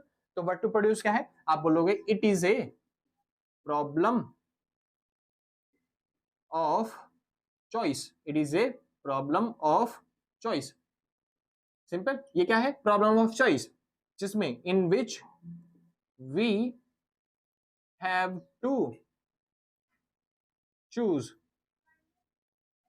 वन गुड्स या फिर प्रोडक्ट आउट ऑफ 2, यानी 2 प्रोडक्ट में से हमें जहां पे एक प्रोडक्ट को चुनना पड़े। 2 प्रोडक्ट तो मैं लिमिटेड बोल रहा हूं, बहुत सारे प्रोडक्ट हो सकते हैं ना भाई, तो बहुत सारे प्रोडक्ट्स में से हम क्या प्रोडक्ट बनाएंगे उसको चूज करना पड़े, उसी प्रॉब्लम को हम क्या बोलेंगे? What to produce. कह रहा भैया यहाँ पे 2 प्रोडक्ट में से एक को चूज करना पड़ेगा। चलो थोड़ा ऑप्शन तो दो, ये कौन से प्रोडक्ट हैं जिनमें से चूज करना पड़ेगा। समझिए, पहला ऑप्शन आता है, पहले प्रोडक्ट आते हैं कंज्यूमर गुड्स। पहले क्या आते हैं? कंज्यूमर गुड्स, यानी आप कंज्यूमर के लिए सामान बनाओगे। या फिर दूसरे आते हैं कौन से? Producer goods. Producer goods. Simple से, बढ़िया, यानी आप प्रोड्यूसर के लिए सामान बनाओगे। तो आप कौन से सामान बनाओगे? आप बनाओगे कंज्यूमर गुड्स या फिर आप बनाओगे प्रोड्यूसर गुड्स। अच्छा, कई बुकों में इनको कैपिटल गुड्स भी लिखा गया है, ठीक है भाई। हाँ, मेरे को पता है भाई कि क्या बोलते हैं, कैपिटल गुड्स अलग चीज होती है, प्रोड्यूसर गुड्स अलग चीज होती है, लेकिन आप बेसिकली समझने के लिए इतना ही समझो, प्रोड्यूसर गुड्स और कैपिटल गुड्स दोनों सेम बात होती है, क्योंकि दोनों को यूज बिजनेस मतलब बिजनेसमैन ही करते हैं। सिंपल इतना। चलिए वापस चलते हैं। तो व्हाट टू प्रोड्यूस क्या है? एक ऐसी प्रॉब्लम है जहां पे आप 2 गुड्स में से एक गुड्स को चुनते हो कि क्या बनाओगे। मैंने आपको लाख करोड़ों रुपए दिए हैं, ये चूज करने के लिए कि आप कंज्यूमर गुड्स बनाओगे या प्रोड्यूसर गुड्स। तो 2 मिनट का टाइम देता हूँ, सोचो ध्यान से, आप क्या बनाओगे, कंज्यूमर गुड्स या प्रोड्यूसर गुड्स। सिंपल वे में बताता हूँ कंज्यूमर गुड्स क्या होते हैं। तो समझिए, कंज्यूमर गुड्स भैया ऐसे गुड्स होते हैं जिन्हें कौन यूज करता है, कंज्यूमर। तो आप सिंपल सी लिखोगे लाइन क्या, these are those goods which is used by, जिसे कौन यूज करता है, यूज्ड बाय कंज्यूमर। और कंज्यूमर क्यों यूज करता है, क्या पैसा कमाना चाहता है वो इससे, नहीं, used by consumer for their satisfaction. ऐसे गुड्स होते हैं जिनको कंज्यूमर यूज करता है, किस लिए, सेटिस्फैक्शन के लिए, संतुष्टि के लिए, अपनी सेटिस्फैक्शन के लिए जो भी गुड्स को कंज्यूमर यूज करता है वो कंज्यूमर गुड्स। जैसे कि ब्रेड, ब्रेड हम खाते हैं अपनी सेटिस्फैक्शन के लिए, तो ब्रेड क्या बन गया, कंज्यूमर गुड्स। सिंपल, मैं पंखा चला के सोता हूं तो भाई पंखे से मेरे को हवा मिलती है, सेटिस्फैक्शन मिलता है, तो पंखा क्या बन गया, कंज्यूमर गुड्स। सिंपल ना। तो एग्जांपल में आप क्या लिखोगे, एग्जांपल में आ जाएगा ब्रेड, एग्जांपल में आ जाएगा जैसे कि फैन, एग्जांपल में आ जाएगा क्या बोलते हैं जैसे कि पेन, जैसे कि पेंसिल। ये सब कौन यूज करता है, कंज्यूमर। नोटबुक है ना भाई, तो ये सब कौन यूज करता है, कंज्यूमर। किस लिए, सेटिस्फैक्शन के लिए। आसान था ना, ठीक। प्रोड्यूसर गुड्स क्या होते हैं, प्रोड्यूसर गुड्स ऐसे गुड्स जिन्हें प्रोड्यूसर यूज करता है, और किसके लिए, क्या प्रोड्यूसर को सेटिस्फैक्शन चाहिए होता है, नहीं, उसको चाहिए होता है पैसा, प्रॉफिट। तो आप क्या लिखोगे, प्रोड्यूसर गुड्स क्या होते हैं, तो आप लिखोगे these are those goods which is used by producer for profit making. ऐसे गुड्स जिन्हें कौन बनाता है, प्रोड्यूसर बनाता है, प्रोड्यूसर यूज करता है, और किसके लिए, प्रॉफिट कमाने के लिए, उन्हीं को हम क्या बोलेंगे, प्रोड्यूसर गुड्स। आसान था ना इतना, कोई दिक्कत तो नहीं। एग्जांपल क्या है, प्रोड्यूसर कौन सी चीजें खरीदेगा हमसे, हाँ जी, हम ऐसा क्या बनाए जो प्रोड्यूसर खरीदेगा, बिजनेसमैन खरीदेगा। तो आप बना सकते हो रॉ मटेरियल, क्योंकि बिजनेसमैन को रॉ मटेरियल चाहिए होता है ना बिजनेस करने के लिए। Simple sir. चलिए, इसके अलावा आप और क्या बना सकते हो, आप बना सकते हो बड़ी बड़ी मशीनें, क्योंकि बिजनेसमैन को क्या चाहिए होता है, मशीनें चाहिए होती है प्रोडक्शन करने के लिए, है ना सर। तो ये सब बना सकते हो आप, कंज्यूमर गुड्स चाहे प्रोड्यूसर गुड्स। वो कह रहा है भैया आपने तो डाउट में डाल दिया, क्या बनाए हम, कंज्यूमर गुड्स या फिर प्रोड्यूसर गुड्स। Simple sir. तो मैं बता देता हूँ, सिंपल सा टॉपिक है, सिंपल सा आंसर है इसका, बहुत आसान तरीके से। कहाँ पे लिख दूं जहाँ पे आपको समझ में आ जाए। मेरे को लग रहा है सर इसके नीचे जगह नहीं होगी, तो मैं यहाँ पे लिख देता हूँ इसका आंसर। तो इसका आंसर कहाँ पे है, यहाँ पे, इसके नीचे आपको लिखना है सॉल्यूशंस में। सिंपल सर, बढ़िया। तो सॉल्यूशन में क्या लिखोगे, ये बिल्कुल भी आप पे डिपेंड नहीं करता कि आप क्या बनाओगे, ये आप पे डिपेंड नहीं करता, आप चूज ही नहीं कर सकते सर। वो कह रहा भैया ऐसे कैसे नहीं कर सकते, हम कंज्यूमर गुड्स बनाएंगे, हम बनाएंगे ब्रेड वेड। नहीं सर, आप मेरा लॉस करवा दोगे, ऐसा मत सोचना कभी भी, क्योंकि ब्रेड बना के बेचोगे, कितने रुपए का प्रॉफिट होगा, 20 रुपए की ब्रेड आती है, मुश्किल से 2 रुपए का 4 रुपए का प्रॉफिट होगा। क्या 2-4 रुपए के लिए बैठा हूँ क्या मैं कमाने के लिए, नहीं, मैंने आपको लाखों करोड़ रुपए दिए हैं, किस लिए दिए हैं, ताकि आप लाखों करोड़ों में प्रॉफिट कमा के दो मेरे को। तो जो अगर आप बड़ी बड़ी मशीनें बनाते, जो कार बनाने की मशीन, बिल्डिंग बनाने की मशीन है, ऐसी मशीन बनाते तो मेरे को करोड़ों में प्रॉफिट होता, समझे। तो आपको क्या बनाना चाहिए था उस टाइम पे, प्रोड्यूसर गुड्स। वो दूसरा वाला कह रहा है भाई बढ़िया भाई साहब, मैं तो यही सोच रहा था हम कंज्यूमर प्रोड्यूसर गुड्स बनाएंगे। नहीं सर, आप भी मेरी गलती, मतलब मान लो लॉस करवा दोगे आप भी। कैसे, क्या प्रोड्यूसर दुनिया में बहुत सारे हैं, क्या हर कोई आपकी कार बनाने की मशीन खरीदेगा, हर कोई बिल्डिंग बनाने की मशीन खरीदेगा, नहीं। वहीं पे अगर आप ब्रेड बना रहे होते, कंज्यूमर गुड्स बना रहे होते, तो दुनिया में कितने लोग हैं, 140 करोड़ की जनसंख्या है हमारी, है ना भाई। हफ्ते में हर कोई तो ब्रेड खाता है ना, 1 रुपए भी प्रॉफिट हो रहा है तो 140 करोड़ रुपए प्रॉफिट होता, वो भी हर हफ्ते, समझे। तो कहां पे प्रॉफिट है, कंज्यूमर गुड्स में। वो कह रहा भैया अभी आपने बोला कंज्यूमर गुड्स में दिक्कत है, अभी आप बोल रहे हो प्रोड्यूसर गुड्स में दिक्कत है। हाँ भाई, दोनों में दिक्कत है और दोनों में भी प्रॉफिट भी हो सकता है, तभी तो कंपनियां दोनों में मिलती हैं आपको, है ना। हाँ जी, तो आपको डिसाइड करना पड़ेगा कि क्या चीज बनाओगे। और एक्चुअल बताऊं तो आपको डिसाइड करना ही नहीं है, क्योंकि ये डिपेंड आप पे करता ही नहीं कि आप क्या बनाओगे। ये किस पे डिपेंड करता है, it depends on the condition of economy. किस पे डिपेंड करता है, इकोनॉमी पे। जैसी हमारी इकोनॉमी होगी हम वैसा सामान बनाएंगे। जैसे कि फॉर एग्जांपल के तौर पे, अगर आपके देश में चल रही है वॉर, जंग चल रही है, सिंपल, आपके देश में क्या चल रही होगी, जंग, तो आप क्या चलाओगे सर, क्या चीजों की डिमांड होगी उस टाइम पे, जंग के टाइम पे। हर कोई अपनी सेफ्टी के लिए क्या चाहता है, बंदूकें, क्या कोई खाना चाहता है, नहीं। अगर उनके पास खाना होगा तो लोग बंदूक दिखाएंगे और खाना ले जाएंगे, लेकिन अगर बंदूकें होंगी तो फिर लोग दूसरे को खाना भी छीन के खा सकते हैं, समझे। हाँ जी, तो जंग के टाइम पे आपको क्या चाहिए होगा, बंदूकें यानी मशीनें, तो आप क्या बनाओगे, कैपिटल गुड्स। क्या बनाओगे उस टाइम पे, कैपिटल गुड्स। इतना सिंपल सर। चलिए, और अगर आपके देश में शांति चल रही है, पीस है, तो अब उस टाइम पे क्या बनाओगे, आप बनाओगे कंज्यूमर गुड्स, क्योंकि उस टाइम पे बंदूकों की जरूरत ही नहीं, तो आपको जरूरत है किसकी, कंज्यूमर गुड्स की, उपभोक्ता के लिए वस्तु की। तो कंज्यूमर गुड्स कब बनाएंगे, जब देश में पीस है, ठीक है, और जब देश में वॉर चल रही होगी तब क्या बनाएंगे, कैपिटल गुड्स। तो ये डिपेंड करता है इकोनॉमी पे, जैसा देश होगा वैसा सामान बनाएंगे। तो यहाँ पे हमने कर दी अपनी 4 नंबर के लिए ये वाला टॉपिक सॉल्व, यानी producer goods what to produce के बारे में। ठीक है, मैंने देखा है भाई 4 नंबर में एग्जाम में क्वेश्चन आया हुआ है, अच्छे तरीके से ध्यान से पढ़ लेना, अच्छे तरीके से लिख जाना। तो इस तरीके से लिखोगे ना आपको आराम से 4 नंबर मिल जाएंगे। ठीक है, थोड़ा सा बढ़ा चढ़ा के एक्सप्लेनेशन के साथ साथ और लिख देना, बढ़िया बन जाएंगे आपके नंबर। ठीक है, तो हर एक टॉपिक को मैं इतना लंबा एक्सप्लेन नहीं कर पाऊंगा। ठीक है, तो थोड़ा थोड़ा टॉपिक समझना, क्योंकि आप 12वीं पास कर चुके हो, आप बड़े बच्चे हो चुके हो, तो आपको बार बार डेफिनेशन नहीं समझाऊंगा। मैं डेफिनेशन बोलूंगा, आपको बस खाली डेफिनेशन लिख देनी है। मैं ज्यादातर टॉपिक ना ऐसे लिखूंगा, ऐसे इनको आपको ऐसे लिखना पड़ेगा पैराग्राफ की फॉर्म में, थोड़ा थोड़ा बना के पॉइंट्सों की फॉर्म में। सिंपल मैं ऐसे लिख के चले जाऊंगा कि ये डिपेंड करता है इकोनॉमिक पे, और आपको इसी को सेंटेंस में बनाना है, it depends on the economic condition of the world. ठीक है भाई, हाँ जी, कि हम किस चीज का प्रोडक्शन करेंगे, ये सब आपको खुद को एक्सप्लेन करना पड़ेगा अपनी इंग्लिश में, अपनी लैंग्वेज में। क्योंकि अगर मैं रट्टा मरवा दूंगा सब चीज का, तो आप रट्टा मार आओगे, सबके सेम हो जाएंगे पेपर, पेपर वाला गुस्सा हो जाएगा। सिंपल से चलिए, तो आपको अपनी लैंग्वेज में लिखना है। तो अब ये हो गया 4 नंबर का टॉपिक खत्म। अब समझते हैं हाउ टू प्रोड्यूस की प्रॉब्लम, कि हाउ टू प्रोड्यूस की प्रॉब्लम क्या कहती है। सिंपल, जिसको नोट करना भाई फटाफट से नोट करो, अगली स्लाइड पे चलते हैं फिर। तो अब टॉपिक आता है हमारा हाउ टू प्रोड्यूस। अब हाउ टू प्रोड्यूस टॉपिक क्या कहता है, हाउ टू प्रोड्यूस। तो हमने अभी अभी सीखा कि हम प्रोडक्शन कैसे करें, यानी मतलब क्या प्रोडक्शन करें, what to produce, consumer goods बनाएं या फिर कैपिटल गुड्स बनाएं। चलो मान लेते हैं आपने डिसाइड कर लिया कि आपकी इकोनॉमी जैसी है, आप उस तरीके से प्रोडक्शन करोगे। तो अब बात आती है क्या, हाउ टू प्रोड्यूस, कैसे प्रोडक्शन किया जाए, कैसे वो सामान बनाया जाए। देखो मैं बता रहा हूँ, ये सारे टॉपिक जो है ना अलग अलग टॉपिक है, what to produce, how to produce, whom to produce, 4 number में आते हैं। और ये जो है ना सेंटर प्रॉब्लम्स कई बार 16 नंबर में आ गया पूरा एक बार में, तो पूरा अच्छे तरीके से एक्सप्लेन कर दिया ना सारा, तीनों के तीनों मतलब कंडीशन इसकी। हाँ जी, चलिए चालू करते हैं। तो बात आती है हाउ टू प्रोड्यूस, कैसे प्रोडक्शन किया जाए। तो समझिए, आपको फिर से यहीं पे लिखना है, ये क्या है, ये भी एक प्रॉब्लम है ना भाई। तो आप लिखोगे it is a problem of choice. ये भी क्या है, एक प्रॉब्लम है चॉइस की। ये भी क्या है, एक प्रॉब्लम है किसकी, चॉइस की। जहां पे in which we have to choose, जहां पे हमें चूज करना पड़ता है one technology out of two. क्या है हाउ टू प्रोड्यूस, एक ऐसी प्रॉब्लम है जहां पे हमें दो प्रोडक्ट में से, दो गुड्स में से एक को चुनना पड़ता है, एक प्रोडक्ट को, एक को जो है उसको चूज करना पड़ता है। सिंपल से दो टेक्नोलॉजी हमारे पास होंगी, उनमें से एक का यूज करेंगे। अब समझिए दो टेक्नोलॉजी कौन सी हमारे पास। तो सबसे पहले आप बोलोगे हमारे पास दो टेक्नोलॉजी में से एक टेक्नोलॉजी है लेबर इंटेंसिव टेक्नोलॉजी, और दूसरी हमारे पास है कैपिटल इंटेंसिव टेक्नोलॉजी। तो हमारे पास दो टेक्नोलॉजी होती है, एक होती है लेबर इंटेंसिव टेक्नोलॉजी और एक होती है कैपिटल इंटेंसिव टेक्नोलॉजी। सिंपल से अब दो टेक्नोलॉजी में आपको एक को चुनना पड़ रहा है। सिंपल से अब लेबर इंटेंसिव टेक्नोलॉजी कौन सी होती है, एक ऐसी टेक्नोलॉजी जहां पे हम लेबरों से ज्यादा काम करवाते हैं और मशीनों से कम। बस उसको क्या बोलेंगे सर, लेबर इंटेंसिव टेक्नोलॉजी।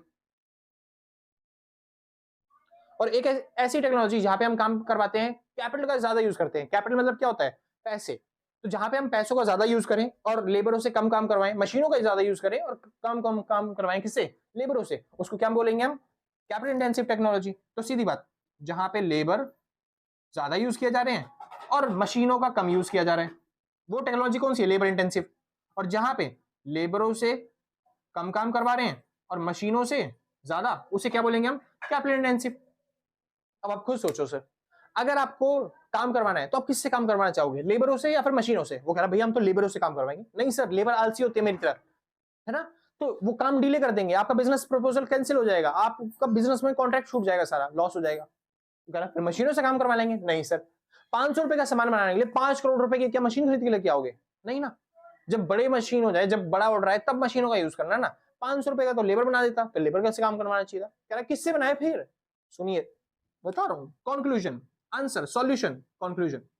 तो सॉल्यूशन क्या है सर इसका, किसका काम करवाया जाए। तो यहाँ पे सॉल्यूशन है सर, ये डिपेंड आप पे नहीं करता आप किससे काम करवाओगे, किस पे डिपेंड करता है, इकोनॉमी पे। अगर इकोनॉमी में अगर मान लो है अनएम्प्लॉयमेंट, क्या है अनएम्प्लॉयमेंट, अगर देश में है बेरोजगारी, तो वहां पे आप किसका यूज करो सर, उस टाइम पे यूज करो लेबर इंटेंसिव टेक्निक का, लेबर इंटेंसिव टेक्निक का। और अगर आपके पास देश में अनएम्प्लॉयमेंट नहीं है, सबको काम मिला हुआ है, तब आपको क्या यूज करना चाहिए, आपका यूज करना चाहिए कैपिटल इंटेंसिव टेक्निक का, यानी आपको यूज करना चाहिए तब किसका, मशीनों का। इस तरीके से आप जो प्रॉब्लम है हाउ टू प्रोड्यूस उससे डील करोगे। आसान है ना सर, पक्का, परफेक्ट।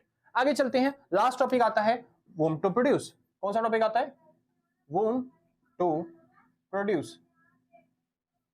हाँ भाई, तो भाई इतना मैं समझा चुका हूं आपको कि मैं अब अच्छे तरीके से एक्सप्लेनेशन डेफिनेशन नहीं लिखूंगा, ठीक है? तो वो अपने आप आपको एक्सप्लेन करके लिखना है वहां पे, ठीक है ना? आप थोड़े बड़े बच्चे हो चुके हो, आप आराम से एक्सप्लेन कर लोगे, ठीक है, कोई दिक्कत नहीं। और एक चीज और भाई, मेरी जो बोलने की स्पीड है ना, कई बार बीच बीच में बढ़ जाती है, तो थोड़ा सा मैनेज कर लेना, थोड़ा सा स्पीड कम करके देख लेना आराम से, ठीक है? और दूसरी चीज, मेरी जो राइटिंग है ना वो बहुत ज्यादा खराब है, ठीक है? तो हो जाता है कई बार आपको ऐसा लगेगा भैया क्या लिखा है समझ में नहीं आ रहा, तो एक बार ना अच्छे तरीके से थोड़ा जूम करके, उसमें फीचर लगवा रखा है मैंने यूट्यूब के अंदर, थोड़ा जूम करोगे ना आप उसको दिख जाएगा, तो अच्छे तरीके से देख लेना जूम करके, या फिर जो बोल रहा हूँ वो सुन लेना, ताकि आपको अच्छे तरीके से लिखना आ जाए कि क्या लिखा हुआ है मैंने, ठीक है? मैं चालू करते हैं वापस। तो वूम टू प्रोड्यूस बात आती है, अब किस स्केल प्रोडक्शन करें? आपको पता है दुनिया में दो कैटेगरी के लोग होते हैं। पहले वो लोग होते हैं जो कि होते हैं रिच, अमीर, और दूसरे वो लोग होते हैं जो कि क्या होते हैं, पुअर। तो आप इनमें से किसके लिए बनाओगे? तो वूम टू प्रोड्यूस है क्या, ये भी एक प्रॉब्लम है, तो आप क्या लिखोगे? It is also a problem of choice. यहां पे भी हमें चॉइस करना पड़ेगा, गरीबों के लिए बनाए सामान, अमीरों के लिए बनाए सामान, है ना? It is a problem of choice in which we have to choose, जिसमें हमें क्या करना पड़ता है? चूज करना पड़ता है one person out of two में से एक इंसान को चूज करना पड़ता है। उसी प्रॉब्लम के क्या बोलेंगे हम? वूम टू प्रोड्यूस। अब यहाँ पे दो लोग कौन से, एक अमीर और एक गरीब। अब आप किसके लिए सामान बनाओगे? अमीरों के लिए। सुनो, अमीर जो होते हैं ना वो ज्यादातर रिसोर्सेज यूज करते हैं, है ना? जैसे कि कार बंगला, 80% जो यूज है वो कौन करता है? अमीर लोग करते हैं। और जो गरीब लोग होते हैं वो रिसोर्सेज का क्या करते हैं? कम यूज करते हैं। वो गरीब होते हैं ना, क्योंकि कार बंगला इनके पास नहीं मिलता, केवल 20% गरीबों के पास मिलेगा ये सब चीजें। लेकिन आप खुद सोचो सर, पॉपुलेशन के हिसाब से अगर काउंट किया जाए, पॉपुलेशन के हिसाब से ज्यादातर पार्टिसिपेशन किसका होता है जीडीपी में? पॉपुलेशन के हिसाब से अगर लोगों को देखा जाए, ज्यादातर पॉपुलेशन किसकी है? अमीरों की और गरीबों की? तो आप देखोगे 80% लोग गरीब होते हैं और 20% लोग क्या होते हैं? अमीर होते हैं। यानी कि जो रिच है ना, अमीर लोग, वो होते तो 20% है, लेकिन रिसोर्सेज कितने यूज करते हैं? 80%। और जो पुअर लोग हैं वो होते तो 80% है, लेकिन रिसोर्सेज कितने यूज करते हैं? बस 20%, यानी कि वो गरीब होते हैं। सिंपल। तो आप किसके लिए सामान बनाओगे? अमीरों के लिए, गरीबों के लिए? वो पीछे से बैठ के कह रहा है भैया हम क्यों अमीरों और गरीबों में भेदभाव करें, हम एक पेन ऐसा बनाएंगे जिसको गरीबों और अमीर दोनों यूज कर सकते हैं। नहीं सर, ऐसा नहीं होता, दोनों यूज नहीं करेंगे। पता है क्यों? देखिए, अगर मान लो मैंने एक पेन बनाया, कितने रुपए का? 20 रुपए का। 20 रुपए का पेन बना दिया, तो अमीर लोग, मतलब गरीब लोग तो ले नहीं पाएंगे क्योंकि महंगा पेन, गरीब लोग तो 2 रुपए वाला 5 रुपए वाला पेन यूज करते हैं। सिंपल ना सर? हाँ जी। तो 20 रुपए का वाला या फिर 200 वाला पेन, ये जो लोग कौन, ये वाले पेन कौन यूज करते हैं? जो लोग अमीर हो गए, जिनके पास बहुत सारा पैसा आ चुका है ना सर, आप लोगों की तरह। तो इस तरह के लोग कौन होंगे? अमीर लोग होंगे, ठीक है सर। और अमीर लोगों ने 200 वाला पेन यूज कर सकते हैं, वो गरीबों वाला पेन यूज नहीं करते। Simple sir. और गरीब मतलब ये वाला पेन यूज करेंगे कि गरीब लोग इसको अफोर्ड कर पाएंगे? उनके पास पैसा ही नहीं है, वो कौन सा पेन यूज करेंगे? 2 वाला 5 वाला। कह रहा भैया हम 200 का पेन बनाएंगे नहीं, हम बनाएंगे 2 रुपए वाला 5 वाला पेन, है ना? जिसे गरीब भी ले सकता है और उसे अमीर भी ले सकता है। सुनिए, अगर 2-5 वाला पेन बनाया तो उसे खाली गरीब खरीदेगा, अमीर नहीं खरीदेगा। अमीर भी सोचता है ये तो गरीबों का वाला पेन है, ये तो सस्ता पेन है, मैं इस पेन से थोड़ी ना काम करता, मैं तो अपनी इमेज बिल्ड करके रखूंगा, मैं तो पायलट पेन से या फिर मैं तो और महंगे पेन से काम करूंगा। सिंपल सर, 200-300 वाला पेन लूंगा, कोई दिक्कत तो नहीं, आसान है ना? तो इसलिए अमीर और गरीबों में डिस्क्रिमिनेशन करना आपको जरूरी है। या तो आप अमीर के लिए बनाओ या फिर गरीब के लिए बनाओ। अगर उसे गरीब खरीदेगा तो अमीर नहीं खरीदेगा, क्योंकि उसकी इमेज का सवाल आता है। और अगर उसे अमीर खरीद रहा है तो उसे गरीब नहीं खरीदता, पैसों का सवाल आता है। सिंपल। तो आप किसके लिए बनाओगे सामान? गरीबों के लिए, अमीरों के लिए? अच्छा, वो कह रहा है भैया ये भेदभाव क्यों कर रखा है दुनिया में, ये बता दो। सर वैसे तो आउट ऑफ टॉपिक है, लेकिन समझा देता हूँ भेदभाव क्यों कर रखा है। क्योंकि पता है हमारे देश में पाया जाता है unequal distribution, unequal distribution of income. हमारे देश में जो इनकम बांटी जाती है ना, वो कैसे बांटी जाती है? अनइक्वल, ठीक है भाई। किसी को ज्यादा इनकम मिलती है और किसी को गरीबी, मतलब कम इनकम मिलती है। जो ज्यादा पैसे कमाता है वो अमीर हो जाता है, जो कम पैसे कमाता है वो गरीब हो जाता है। जैसे फॉर एग्जांपल के तौर पे देख लो सर, हमारे जो गवर्नमेंट जॉब में लोग लगे हुए हैं वो बहुत सारे पैसे कमाते हैं, है ना सर? और जो प्राइवेट जॉब में लगे हुए हैं वो बहुत कम पैसे कमाते हैं। कह रहा है थोड़ा और अच्छे तरीके से एग्जांपल दो भैया, बढ़िया वाला, सुनिए ध्यान से। जैसे आप कहीं पे भी देख लो, मेरा एक दोस्त है वो जॉब करता है, उसको मिलते हैं 20-30 हजार रुपए। वो क्या करता है? पूरा पूरा महीना, यानी पूरा मंथ काम करता है, रोज, ठीक है भाई, पूरा महीना काम करता है, वो भी रोज काम करता है, यानी कि पूरे 12 घंटे के जाके काम करता है, और वो भी पूरे 30 दिन काम करता है, तब जाके उसे मिलते हैं 30 हजार रुपए, है ना? और वहीं पे सर एक डॉक्टर है, एक क्या है डॉक्टर, वो खाली 1 घंटे का ऑपरेशन करता है बस, खाली छोटे सा, पूरे महीने काम नहीं करता, 1 घंटे का ऑपरेशन, उसको 1-2 लाख रुपए मिल जाते हैं वहीं पे। सिंपल। वो कह रहा भैया उसने स्किल्स भी तो ली है। मैं स्किल्स की बात नहीं कर रहा सर, क्योंकि क्या उसके पास स्किल्स नहीं है जो काम करने जा रहा है, तभी तो उसको जॉब दी है ना सर। तो स्किल्स दोनों के पास है, लेकिन खुद सोचो जो पूरा महीना काम कर रहा है उसको मिल रहे हैं 30 हजार, और जो 1 घंटे का ऑपरेशन करता है उसको मिलते हैं 1 लाख। इसलिए कुछ लोग अमीर होते हैं और कुछ लोग क्या हो जाते हैं, गरीब। बस वापस आता है टॉपिक पे, तो आप किसके लिए सामान बनाओगे, अमीरों के लिए गरीबों के लिए? सर वापस से बात आती है सॉल्यूशन इसका। इसका सॉल्यूशन सर आप पे डिपेंड नहीं करता, ये बात डिपेंड करती है किस पे, इकोनॉमी पे। तो जैसी इकोनॉमी की कंडीशन होगी हम वैसे सामान बनाएंगे। जैसे आपको पता है ना 3 तरह की इकोनॉमी होती है, एक होती है प्राइवेट सेक्टर, है ना सर, जैसे कि फ्री इकोनॉमी जिसे हम बोलते हैं, क्या बोलते हैं सर इन्हें, फ्री इकोनॉमी। ठीक है भाई, जैसे कि अमेरिका यूएसए जैसे देशों में ऐसी इकोनॉमी पाई जाती है ना सर।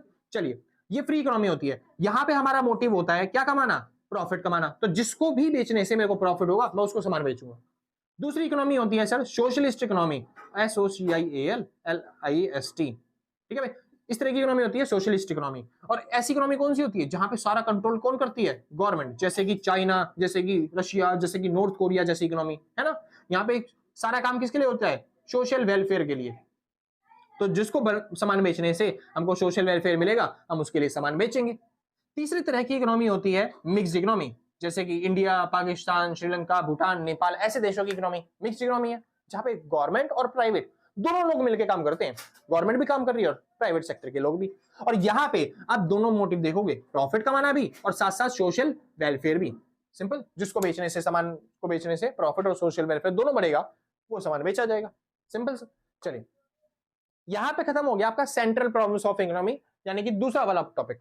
ठीक है, बस एक छोटी सी बात समझ लो, ये central problems of economy create क्यों हुआ है, मैंने बताया तो था पहले स्टार्टिंग में भी, लेकिन मेरे को ऐसा लग रहा है कि आप दोबारा भूल चुके हो, तो मैं फिर बता देता हूं।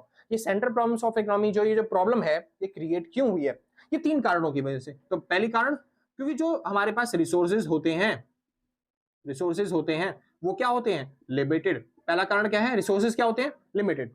दूसरा कारण क्या है, इनके होते हैं अल्टरनेट यूजेस, इनके क्या होते हैं, बहुत सारी यूज। और तीसरा मोस्ट इंपॉर्टेंट कारण, कि जो ह्यूमन की जो वांट्स होती हैं वो क्या होती हैं, अनलिमिटेड। तो हमारी जो वांट्स होती हैं वो क्या होती हैं, अनलिमिटेड। तो अनलिमिटेड वांट्स होने की वजह से और रिसोर्सेज का लिमिटेड और अल्टरनेट यूजेस होने की वजह से यहां पे प्रॉब्लम क्रिएट होती है, कौन सी, central problems of economy. Simple सा। तो ये कारण है जिसकी वजह से ये प्रॉब्लम क्रिएट होती है, और मैंने आपको सॉल्यूशन भी बता दिया उनका।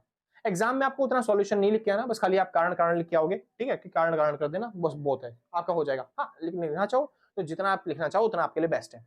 सिंपल सा, क्योंकि कॉलेज के एग्जाम है, कॉलेज के एग्जाम में जितना भर के आओगे उतना पेज बढ़िया बेस्ट माना जाता है। ठीक है, टॉपिक भी जरूरी होता है, लेकिन पेज भरना भी देखते हैं वहां पे ज्यादातर, पता नहीं कुछ कॉलेज में ज्यादातर देखा है मैंने, देखते हैं वो।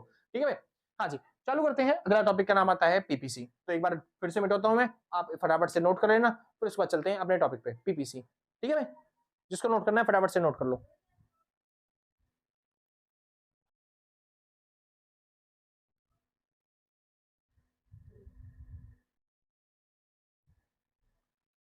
हाँ भाई, श्योर है फिर।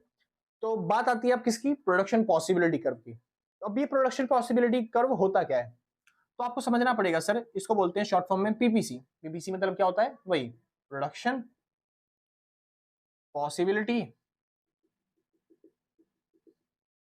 कर्व। ठीक है सर, लेकिन टेंशन मत लो सर, बुकों में आपको चेंज नाम मिलेगा इसका, कई बार इसको पीपीएफ भी बोल देते हैं भैया। पीपीएफ मतलब क्या होता है, प्रोडक्शन पॉसिबिलिटी फ्रंटियर।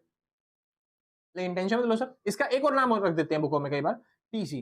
भैया टीसी मतलब इसको बोलते हैं ट्रांसफॉर्मेशन, ट्रांसफॉर्मेशन कर्व। कह रहा भैया हाय दादा रे, इतने सारे नाम। सर आपके फेसबुक पे डेरिंग किंग के नाम से, या फिर एंजल प्रिया के नाम से आईडी है, मैंने कुछ बोला?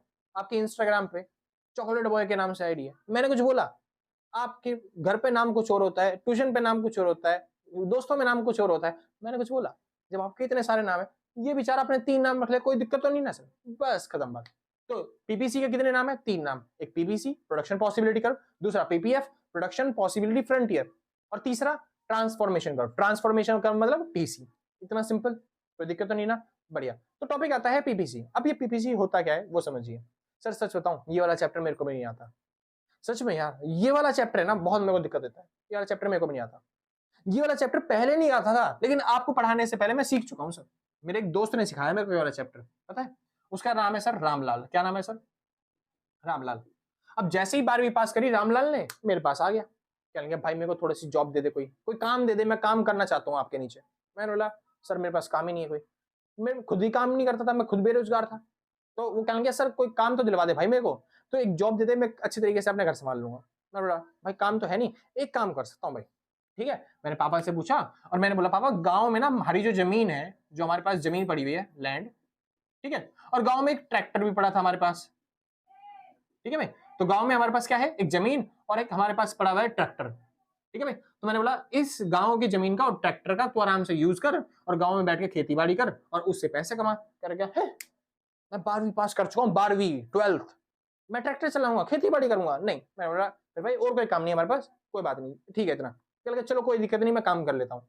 मैंने लेकिन वो कहने लगा मेरे पास बस दो ही चीजें उगानी आती हैं, एक का नाम है गुड वाई और एक का नाम है गुड एक्स। मैं बताना नहीं चाहता उसने क्या क्या बोला, मगर ठीक है, एक का नाम है गुड वाई और एक का नाम क्या है गुड एक्स। सिंपल, अच्छा बता ही देता हूँ, चलो ठीक है कोई बात नहीं। जो गुड एक्स है उसको वो कह रहा है मेरे को ना उगाना आता है अफीम। क्या उगाना आता है उससे? अफीम। अफीम सुना होगा ना आपको, बोलते हैं ड्रग्स या फिर हीरोइन या फिर गांजा, समझ में? तो ये ऐसी चीजें वो उगाता है। मैं बोला भाई ये वाली चीजें तो नहीं उगाने दूंगा मैं अपनी जमीन पे, मेरी जमीन बेशक से खाली पड़ी रहे, उगानी नहीं है सब चीजें। सिंपल सर, हाँ जी ये सब चीजें पसंद नहीं हमको। दूसरी चीज उगाना, उसने बोला कि भैया हमको उगाना आता है गेहूं। मैं बोला गेहूं? भाई वो तू है हम नहीं, हमको उगाना आता है वीट, तो हम बोलेंगे वीट उगाओ। सिंपल सर, कोई दिक्कत नहीं ना, हम क्या उगाएंगे वीट। अरे वो बच्चे है ना कुछ तोड़ तोड़ के पढ़ लेते हैं तो अच्छा नहीं लगता वो सब, ठीक है भाई। चलिए तो आपको क्या उगाना आता है वीट, इतना सिंपल सर। चलिए तो वीट, मैंने बोला भाई हाँ वीट अच्छा है वीट उगाओ, कोई दिक्कत नहीं है सर इसमें, तो वीट उगाएंगे। आप सुनिए ध्यान से, अब क्या मैं वहीं पे बैठा रहूंगा उसको देखता रहूंगा कि वो क्या उगा रहा है? नहीं जी, मैं उसको जमीन दिया, मैंने बोला खेती करो आराम से। मैं वापस आ गया कहाँ पे, अपने घर पे। सिंपल, उसने पहले साल खेती चालू करी, उसने सारी जमीन पे 10 किलो जमीन थी हमारी, 10 किलो पे क्या उगाई उसने वीट, और जमीन मतलब कि अफीम कितना उगाया? 0। सिंपल, कोई दिक्कत नहीं। उसने देखा वीट उगाने में ना कम प्रॉफिट होता है, क्योंकि जो वीट है वो बिकता है 16 रुपए किलो, 20 रुपए किलो, 22 रुपए किलो, 25 रुपए किलो, इस भाव में। तो उसको हर बार क्या हो रहा है, वीट उगाने में लॉस हो रहा है या फिर कम पैसा मिल रहा है उसे। तो उसने सोचा क्यों ना ट्राई करते हैं एक बार अफीम उगाने की, विवेक भाई तो है नहीं यहाँ पे, तो एक बार ट्राई करते हैं अफीम उगाने की। तो वो गया साहूकार के पास। किसके पास? साहूकार। साहूकार मतलब लैंडलॉर्ड मान लो, या फिर जो आसपास के जो लोग नहीं थे सुनार थे, या फिर जो पैसा उधार पे दिया करते थे, उन लोगों को बोलते हैं। सिंपल से, कोई दिक्कत तो नहीं ना? पक्का जमींदार जिसे बोलते हैं हम, हाँ जी वही लोग। तो वो गया उनके पास और उनसे कहेंगे सर मेरे को बीज चाहिए, उसके लिए मेरे को पैसा दे दो। मतलब साहूकार लोग ही वहां पे बीज बीज भी बेचते थे। तो कहने लगा सर मेरे को अफीम के ना बीज दे दो, एक पैकेट बीज दे दो। साहूकार कहने लगा अफीम के बीज बेटा महंगे आते हैं, बहुत ज्यादा महंगे, क्योंकि लाखों करोड़ों रुपए के बीज आते हैं। तो पता है इसने क्या किया? इसने मेरी एक जमीन बेच दी। किसको? साहूकार को। कहने लगा सर मेरे से एक जमीन ले लो और मेरे को क्या दे दो, एक पैकेट बीज। यानी इसने एक पैकेट बीज के लिए मेरी एक जमीन बेच दी मेरे को बिना बताए। यानी मेरी जमीन कितनी बची? 9। इसने सोचा जब प्रॉफिट होगा तो प्रॉफिट कमा के आराम से वापस जमीन खरीद लूंगा वो वाली, ठीक है सर? हाँ जी। और इसको हुआ भी प्रॉफिट, इसको प्रॉफिट हुआ और इसने सारा पैसा उड़ा दिया, खो दिया, मतलब ट्रेडिंग में लगा दिया, स्टॉक मार्केट में लगा दिया, सारा पैसा डुबा दिया। सिंपल सर, बढ़िया। अब क्या हुआ, इसने सोचा भाई सारा पैसा डूब चुका है, एक काम और करता हूं, इस बार ना मैं अफीम वाले के पास जाता हूं और अफीम साहूकार के पास, और वो 2 पैकेट लेके आता हूं। 2 पैकेट मतलब कि एक पैकेट और लेके आता हूं। पिछली बार एक पैकेट लेके आया था, प्रॉफिट हो गया था, लेकिन इस बार एक पैकेट और लेके आता हूं। ये नहीं कि गया साहूकार के पास और दूसरा पैकेट लेने के लिए। साहूकार सोच रहा है पिछली बार इससे एक जमीन ली थी, फिर भी ये एक पैकेट और लेने आ गया। एक पैकेट लिया था इसने और अपनी एक जमीन दे गया, फिर भी इसको इतना प्रॉफिट हुआ कि अब दोबारा से लेने आ गया एक पैकेट बीज का। ठीक है, तो इस बार आप अब इससे ना मैं 2-2 जमीन ले लूंगा। पिछली बार एक ली थी, इस बार कितनी मांगूंगा? 2। तो साहूकार ने 2 जमीन मांगी। कहने लगा ठीक है कोई बात नहीं, प्रॉफिट होगा तो दोबारा खरीद लूंगा जमीन। तो इसने मेरी दोनों जमीन बेच दी खाली एक पैकेट बीज के लिए। सिंपल। तो दूसरे पैकेट बीज के लिए इसने मेरी जमीन कितनी छोड़ी? बस खाली 7। 2 जमीनें बेच दी। Simple sir. चलिए इसको प्रॉफिट हुआ, इसने फिर लौटा दिया सारा पैसा फिर डुबा दिया। फिर कहने लगा साहूकार जी मेरे को एक पैकेट और दे दो, बस खाली एक पैकेट और, यानी कि तीसरा पैकेट भी दे दो इसको। साहूकार कहने लगा पिछली बार इससे कितने पैकेट बीज मांगे, मतलब कितनी जमीन मांगी थी? इससे मांगी थी 2 जमीन, और तब भी इसको प्रॉफिट हो रहा था, तभी तो दोबारा आया है ना। तो साहूकार कहने लगा इस बार इससे मांगूंगा मैं 3 जमीन। कितनी मांगूंगा? 3 जमीन। तो इसने मेरे से 3 जमीन ले ली साहूकार ने, और मेरी जमीन कितनी बच गई? बस खाली 4 जमीन बच गई। 7 में से 3 चली गई तो कितनी बची? 4। अब इसने फिर सारा पैसा डुबा दिया। कहने लगा सर इस बार बस लास्ट बार एक पैकेट और बीज दे दो, एक पैकेट बस। साहूकार कहने लगा पिछली बार 3 जमीन मांगी थी, तभी भी इसको प्रॉफिट हो रहा है, इस बार 4 जमीन मांगूंगा। तो इसने चारों जमीन दे दी, इसने किराए पे जमीन लेके वहां पे खेती करना चालू किया। सिंपल से मेरी जमीन बची कितनी, 0। और जो अब पैसा आया था भाई अब तो खरीद लेता, अब तो जमीन बची नहीं थी मेरी, लेकिन इसने फिर भी नहीं खरीदे, सारा पैसा इसने डुबा दिया और मेरा सारा पैसा चला गया। सिंपल से। और यहीं पे मेरे को सीख मिली किसकी, कि पीपीसी की टेबल ऐसे बनती है। तो भाई ये बन गया हमारा पीपीसी। देखो हमेशा क्या होता है, गेन तो आपको 1-1 रुपए का हो रहा है, लेकिन आपका जो लॉस होता है वो क्या होता रहता है, बढ़ता रहता है, अगर आप एक गुड्स की जगह दूसरा गुड्स बनाना चालू करते हो। समझे? क्योंकि अगर आपने कोई एक मशीन लगाई बिजनेस करने के लिए, क्या वो हर काम करने में परफेक्ट होगी? एक मशीन मैंने गेहूं उगाने के लिए लगा दी, मान लो, इंसान नहीं लगा रहा, मैं मशीन लगा रहा हूँ गेहूं उगाने के लिए, तो एक मशीन जो गेहूं लगा रही है, क्या वो चावल उगाने के लिए भी परफेक्ट होगी? नहीं। तो एक काम में से हटा के अगर मैं उसको दूसरे काम के लिए यूज करूंगा तो प्रोडक्टिविटी क्या हो जाती है, कम होती जाती है। Simple sir. चलिए इसी से समझते हैं एक बार पीपीसी की टेबल मतलब डायग्राम कैसा होता है। तो सुनिए, यहाँ पे दिखाऊंगा गुड एक्स, यहाँ पे दिखाऊंगा गुड वाई, और पीपीसी का डायग्राम कैसे बनेगा, बिल्कुल देखो।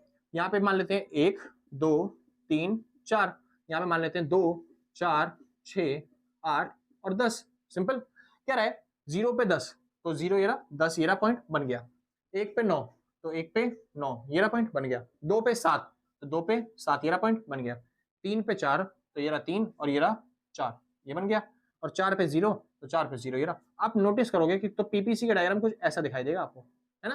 यानी पीपीसी कैसा दिखाई देता है, ऐसा। इसको क्या बोलते हैं हम, PPC, production possibility curve. Simple sir. बहुत इंपॉर्टेंट टॉपिक है, बहुत इंपॉर्टेंट डायग्राम है, आपको दोनों चीजें याद होनी चाहिए। कह रहा भैया पीपीसी सिखा रहे थे, फटाफट सिखाओ ना। समझाता हूँ सर। पीपीसी क्या होता है, पीपीसी कुछ नहीं है, ये पता है, दो जो गुड्स होते हैं ना, एक्स और वाई, दो गुड्स जो है एक्स और वाई, इनके ना अलग अलग तरीके के कॉम्बिनेशन को दिखाता है। बस खाली क्या दिखाता है, अलग अलग कॉम्बिनेशन को, जैसे ये कॉम्बिनेशन, जैसे ये कॉम्बिनेशन, जैसे कि ये वाला कॉम्बिनेशन, यहाँ पे देख लो अलग अलग कॉम्बिनेशन को दिखा रहा है, अलग अलग कॉम्बिनेशन को दिखाता है। तो आप क्या बोलोगे, it shows various combination of 2 goods. ये क्या दिखाता है, 2 गुड्स के वेरियस कॉम्बिनेशन को, जो कि उन कॉम्बिनेशन को कौन अचीव कर पा रहा है, उनको अचीव कर पा रहा है कौन, रामलाल कौन, बिजनेसमैन, प्रोड्यूसर। तो ये 2 कॉम्बिनेशन को दिखाता तो है, जो कि कौन अचीव करता है, रामलाल, प्रोड्यूसर। तो आप लिखोगे which can be attain bye a producer, जो कि अटेन कर सकता है कौन, प्रोड्यूसर। सिंपल। प्रोड्यूसर अटेन कर सकता है, यानी रामलाल अटेन कर सकता है। इन्हें अनाज को रामलाल भी तो प्राप्त कर रहा है खेती करके, हाँ जी। लेकिन मैंने ये सब प्राप्त करने के लिए उसको 2 चीजें दी थी। क्या क्या दी थी, मैंने दी थी जमीन और दूसरा ट्रैक्टर। यानी कि क्या मिलना पड़े, क्या देना पड़ेगा उसको अचीव करने के लिए गोल को, तो क्या देना पड़ेगा, हाँ जी, within the given level of resources. मैंने उसको जमीन दी थी, और जमीन हमारे लिए क्या होती है, रिसोर्सेज। और दूसरी चीज मैंने उसको क्या दी, एंड टेक्नोलॉजी। तो मैंने उसको ट्रैक्टर दिया, टेक्नोलॉजी दी, और एक क्या दी, जमीन दी, रिसोर्सेज दिया। और उससे वो जो भी अनाज प्रोडक्शन कर सकता है, जो भी चीज अनाज प्राप्त कर सकता है, अटेन कर सकता है, बस उसी के कॉम्बिनेशन को दिखाने वाले डायग्राम को क्या बोलेंगे हम, पीपीसी। तो पीपीसी क्या होता है, एक ऐसा डायग्राम जो 2 गुड्स के वेरियस कॉम्बिनेशन को दिखाता है, जो कि प्रोड्यूसर अटेन कर सकता है। ठीक है, क्या क्या देने के बाद, रिसोर्सेज और टेक्नोलॉजी के देने के बाद। इतना सिंपल था, आसान था भाई, बढ़िया। तो सिंपल सी डेफिनेशन है, और बहुत ज्यादा काम आएगी डेफिनेशन, तो इसलिए रट्टा मार लो, मैं बता रहा हूँ पिटवाएगी डेफिनेशन, पक्का ना। हाँ जी, बहुत मारता हूँ अगर डेफिनेशन याद नहीं होती। अभी सुन लूंगा 2 मिनट में बेशक से, याद करो फटाफट, याद हो गया, बहुत अच्छे में। मेन टॉपिक क्या है, इसके बाद मेन टॉपिक आता है जो आपको समझना है फीचर्स के बारे में। किसके बारे में, फीचर्स के, यानी कि खासियत क्या होती है पीपीसी की। पता है आपको पीपीसी की खासियत क्या है, पीपीसी की बस 2 खासियत होती है, और यही एग्जाम में पूछेगा। पीपीसी की 2 खासियत क्या है, पहली खासियत, पीपीसी जो होता है वो होता है डाउनवर्ड स्लोपिंग। पीपीसी कैसा होता है, डाउनवर्ड स्लोपिंग। आपने देखा है, जैसे ये पीपीसी दिख रहा है, ये ऊपर की तरफ थोड़ी ना जा रहा, ये नीचे की तरफ जा रहा है, इसको बोलते हैं डाउनवर्ड स्लोपिंग। सिंपल से। दूसरी खासियत क्या होती है पीपीसी की, ये होता है कॉनकेव टू ओरिजिन, यानी कि क्या होता है, मूल बिंदु की ओर नतोदर, सॉरी ओरिजिन, ORIGIN। तो पीपीसी कैसा होता है, कॉनकेव टू ओरिजिन, यानी मूल बिंदु की ओर नतोदर। आपने देखा होगा सर, आपने वो लेंस वाला चैप्टर पढ़ा होगा एक बार 10वीं क्लास में, तो वहां पे आपने सीखा होगा, जैसे बंदा को यहाँ पे खड़ा हुआ है, तो और कोई गुफा ऐसी दिख रही है, मतलब केव दिख रही है, केव दिख रही है ना, कि वो अंदर की तरफ गुफा की तरह लेंस, तो उसको हम बोलते थे कॉनकेव। क्या बोलते थे, कॉनकेव। और कोई बंदा अगर यहाँ पे खड़ा हुआ है और आपको कुछ ऐसा दिख रहा है कि पहाड़ की चोटी की तरह कोई चीज बाहर आई हुई है, तो उसको हम बोलते हैं क्या, कॉन्वेक्स। क्या बोलते हैं उसे, कॉन्वेक्स। कोई डायग्राम अगर आपको गुफा की तरह दिख रहा है कि वो अंदर की ओर घुसा हुआ है, तो उसे कॉनकेव बोलेंगे। केव, केव मतलब गुफा, ठीक है, तो कॉनकेव। और जो चीज बाहर की तरफ आई हुई है वो उसे क्या बोलेंगे, कॉन्वेक्स। तो आप यहाँ पे खड़े रहो अगर ओरिजिन पे, इसको क्या बोलते हैं पॉइंट को, ओरिजिन, कॉनकेव टू ओरिजिन, यानी ओरिजिन पे खड़े हो तो पीपीसी कैसे दिखाई देगा आपको, गुफा की तरह। कि भाई यहाँ पे खड़े हो तो देखोगे आप गुफा की तरह लगेगा ना ये यहाँ से, है ना भाई। तो ये क्या है, गुफा की तरह, इसलिए इसको क्या बोलते हैं, कॉनकेव। तो कॉनकेव टू ओरिजिन और डाउनवर्ड स्लोपिंग, पीपीसी की बस दो खासियत होती है। Simple sir. अब इस टॉपिक के बारे में आपको समझना पड़ेगा कि ये खासियत क्या कहती है। सिंपल, और यही एग्जाम में आती है क्वेश्चन। चलो भाई चालू करते हैं, ठीक है भाई। मोस्ट इंपोर्टेंट टॉपिक है भाई, तो अच्छे तरीके से तैयार कर लेना, तो दिक्कत हो जाए बाद में। हाँ जी, तो सबसे पहले चालू करते हैं। पहली खासियत क्या है, डाउनवर्ड स्लोपिंग। तो पीपीसी कैसा होता है, डाउनवर्ड स्लोपिंग। यानी कि आपने नोटिस किया होगा पीपीसी कैसा होता है, कुछ इस प्रकार का होता है ना, नीचे की ओर गिरा होता है। सिंपल। तो आप इसको समझाओगे कैसे, देखो जब भी क्वेश्चन आए, ये मान लो आपके एग्जाम में आया ना, 3-4 बार आ चुका है। मैं पिछले 10 साल के क्वेश्चन पेपर देखा हूं तो 3-4 बार आ चुका है ये वाला। और ये वाला क्वेश्चन है 6 से 8 नंबर में आया अकेला क्वेश्चन, ठीक है। तो अच्छे तरीके से एक्सप्लेन करना। तो सबसे पहले जब भी आप एक्सप्लेन करने लग जाओ तो पीपीसी की डेफिनेशन देना, पीपीसी होता क्या है अच्छे तरीके से उनको समझाना। खाली इतनी बड़ी डेफिनेशन नहीं, एग्जांपल के साथ, जैसे मैंने एग्जांपल देके समझाया ना, आप भी डेफिनेशन भी कोई एग्जांपल देके समझाओगे वहां पे, समझे। हाँ जी। उसके बाद आपको समझाना है डायग्राम, या डायग्राम यहाँ पे बनाया मैंने क्योंकि मेरे पास तो बहुत जगह है, आपके पास जगह नहीं होगी वहां पे, तो यहाँ पे बनाना इसी के नीचे, ठीक है, यही वाला सेम ऐसा डायग्राम। तो पीपीसी का डायग्राम बना दोगे आप, और फिर उसके बाद उनको समझाओगे कि क्या समझाओगे, जैसे जब हम प्रोडक्शन कर रहे थे वाई का इतना, वाई का ज्यादा प्रोडक्शन कर रहे थे तो एक्स का प्रोडक्शन क्या करना पड़ रहा था हमें, बस इतना सा, यानी इतना सा एक्स उगाना पड़ा था। वाई इतना सारा उगा रहा हूँ तो एक्स को इतना उगाना पड़ रहा है। अगर मैं चाहता हूं एक्स को बढ़ाना चाहता हूं तो क्या करना पड़ेगा, वाई को कम करना पड़ेगा। सिंपल ना, वाई को अगर मैं कम करूंगा तभी तो एक्स बढ़ पाएगा। उसके यूज मतलब जैसे अगर मैं अपनी जमीन बेचूंगा तभी तो वाई का प्रोडक्शन कर पाऊंगा। सिंपल से। तो एक चीज का प्रोडक्शन बढ़ाने के लिए दूसरी चीज का प्रोडक्शन क्या करना पड़ता है, घटाना पड़ता है। बस वही है, आप कंक्लूजन में लिख के आओगे। कंक्लूजन में क्या लिखोगे आप, हाँ जी, कंक्लूजन पीपीसी डाउनवर्ड स्लोपिंग क्यों होता है, तो आप लिखोगे due to increase the production of a commodity a producer have to decrease in another। सिंपल। तो आप क्या लिखोगे, एक चीज का प्रोडक्शन बढ़ाने के लिए एक प्रोड्यूसर को दूसरी चीज का प्रोडक्शन घटाना पड़ता है। आसान है, हाँ जी। इसीलिए एक चीज का प्रोडक्शन को बढ़ाने के लिए दूसरी चीज का प्रोडक्शन क्या करना पड़ता है, घटाना पड़ता है। इसलिए आप बोलोगे पीपीसी क्या होता है, डाउनवर्ड स्लोपिंग होता है, बाएं से दाएं नीचे की ओर होता है। जैसे मैंने आपको टेबल में सिखाया है सर, अभी भी टेबल क्या बनाई थी मैंने, यहाँ पे मैंने दिखाया था गुड वाई और दिखाया था गुड एक्स। तो आपने सीखा हुआ सर 10 9 7 4 0 ऐसे, और यहाँ पे 0 1 2 3 4। तो आप देख रहे हो एक चीज का प्रोडक्शन बढ़ाने के लिए दूसरी चीज का प्रोडक्शन क्या करना पड़ रहा है, मेरे को घटाना पड़ रहा है। और इसी वजह से पीपीसी क्या होता है, डाउनवर्ड स्लोपिंग होता है। सिंपल से। अगर मेरे को एक चीज का प्रोडक्शन बढ़ाने के लिए दूसरी चीज का प्रोडक्शन नहीं घटाना पड़ता तो पीपीसी पता है कैसे बनता, बिल्कुल ऐसा। क्योंकि एक चीज का प्रोडक्शन बढ़ते जा रहा है ना भाई, लेकिन दूसरी चीज का प्रोडक्शन घट ही नहीं रहा, तो ये तो वहीं पे इसलिए कांस्टेंट पीपीसी ऐसा बन रहा होता है, बिल्कुल सीधी लाइन एक, है ना भाई। हाँ जी, वरना पीपीसी ऐसा नहीं बनता। लेकिन ये ऐसा क्यों बनता है, क्योंकि एक चीज का बढ़ाओगे तो दूसरी चीज क्या होगी, अपने आप ही घट जाएगी। आसान से। चलिए दूसरी पीपीसी की फीचर जो इंपॉर्टेंट है, जो आपको एक्सप्लेन करनी है अच्छी तरीके से, कॉनकेव टू ओरिजिन। तो आप क्या लिखोगे, कॉनकेव टू ओरिजिन। सॉरी भाई अगर बाहर से नॉइस आ रहा हो तो ठीक है भाई, नॉइस रिडक्शन लगाऊंगा मैं, लेकिन बाहर बच्चे हैं छोटे छोटे तो कुछ नहीं कर सकता मैं उसके लिए, ठीक है, अगर आवाज आ रही है तो। चलिए भाई, कॉनकेव टू ओरिजिन। तो पीपीसी क्या होता है, कॉनकेव होता है किसकी तरफ, ओरिजिन की तरफ। जैसे आपको मैंने समझाया ये ओरिजिन होता है, और यहां से देखोगे तो पीपीसी कैसे दिखेगा आपको, कॉनकेव की तरह दिखेगा। सिंपल ना, गुफा की तरह दिखेगा, इसलिए बोलते हैं कॉनकेव टू ओरिजिन। तो आप जब इसको एक्सप्लेन करना चाहो तो कैसे एक्सप्लेन करोगे, तो भाई सबसे पहले आप लिखोगे पीपीसी की डेफिनेशन अच्छे तरीके से, जो मैंने लिखवाई है सेम यहाँ पे, ये वाली डेफिनेशन, ठीक है। फिर उसके बाद बताओगे आप टेबल, ये वाली टेबल यहाँ पे बनेगी। आसान। और उसके बाद आप बताओगे यहां पे कि क्यों होता है ऐसा, कंक्लूजन। सिंपल। और कंक्लूजन में क्या लिखोगे, आप लिखोगे ड्यू टू इंक्रीजिंग एमआरटी, क्योंकि एमआरटी जो है वो बढ़ता है, इस वजह से पीपीसी क्या होता है, कॉनकेव टू ओरिजिन। इतना सिंपल। क्या भैया एमआरटी क्या होता है, आपने तो समझाया नहीं कभी। कोई बात नहीं सर, अभी समझा देता हूं, क्यों बुरा मान रहे हो, ठीक है। हाँ जी, समझिए ध्यान से एमआरटी क्या होता है। आपने अभी समझा पीपीसी क्या होता है। अब आपको पता है पीपीसी में ना एक ढलान भी होता है। क्या होता है पीपीसी में? ढलान। अब ये ढलान कैसा है? जैसे फॉर एग्जांपल मैं बताता हूँ, मान लो कभी आप सीढ़ियों पे देखा, सीढ़ियां कैसी होती हैं? आपने देखा होगा सीढ़ियां कुछ इस तरीके से होती हैं, है ना सर? ऐसी होती है ना सीढ़ियां? कह रहा हाँ। अरे कहाँ यार, ऐसी थोड़ी ना होती है सीढ़ियां। सीढ़ियां भाई ऐसी होती है, ऐसी। ध्यान से समझो, ऐसी सर, ऐसी। सिंपल सर, इसको बोलते हैं सीढ़ियां। ठीक है। तो एक दिन पता है क्या था, मैं ना अपनी नानी के घर पे गया हुआ था और मैंने एक बार सीढ़ियों पे ऊपर बैठा हुआ था। ठीक है, कोई दिक्कत नहीं, बारिश का मौसम होता है, बहुत तेजी से बारिश चल रही थी, रातों में अंधेर, मतलब आसमान में अंधेरा छाया हुआ था।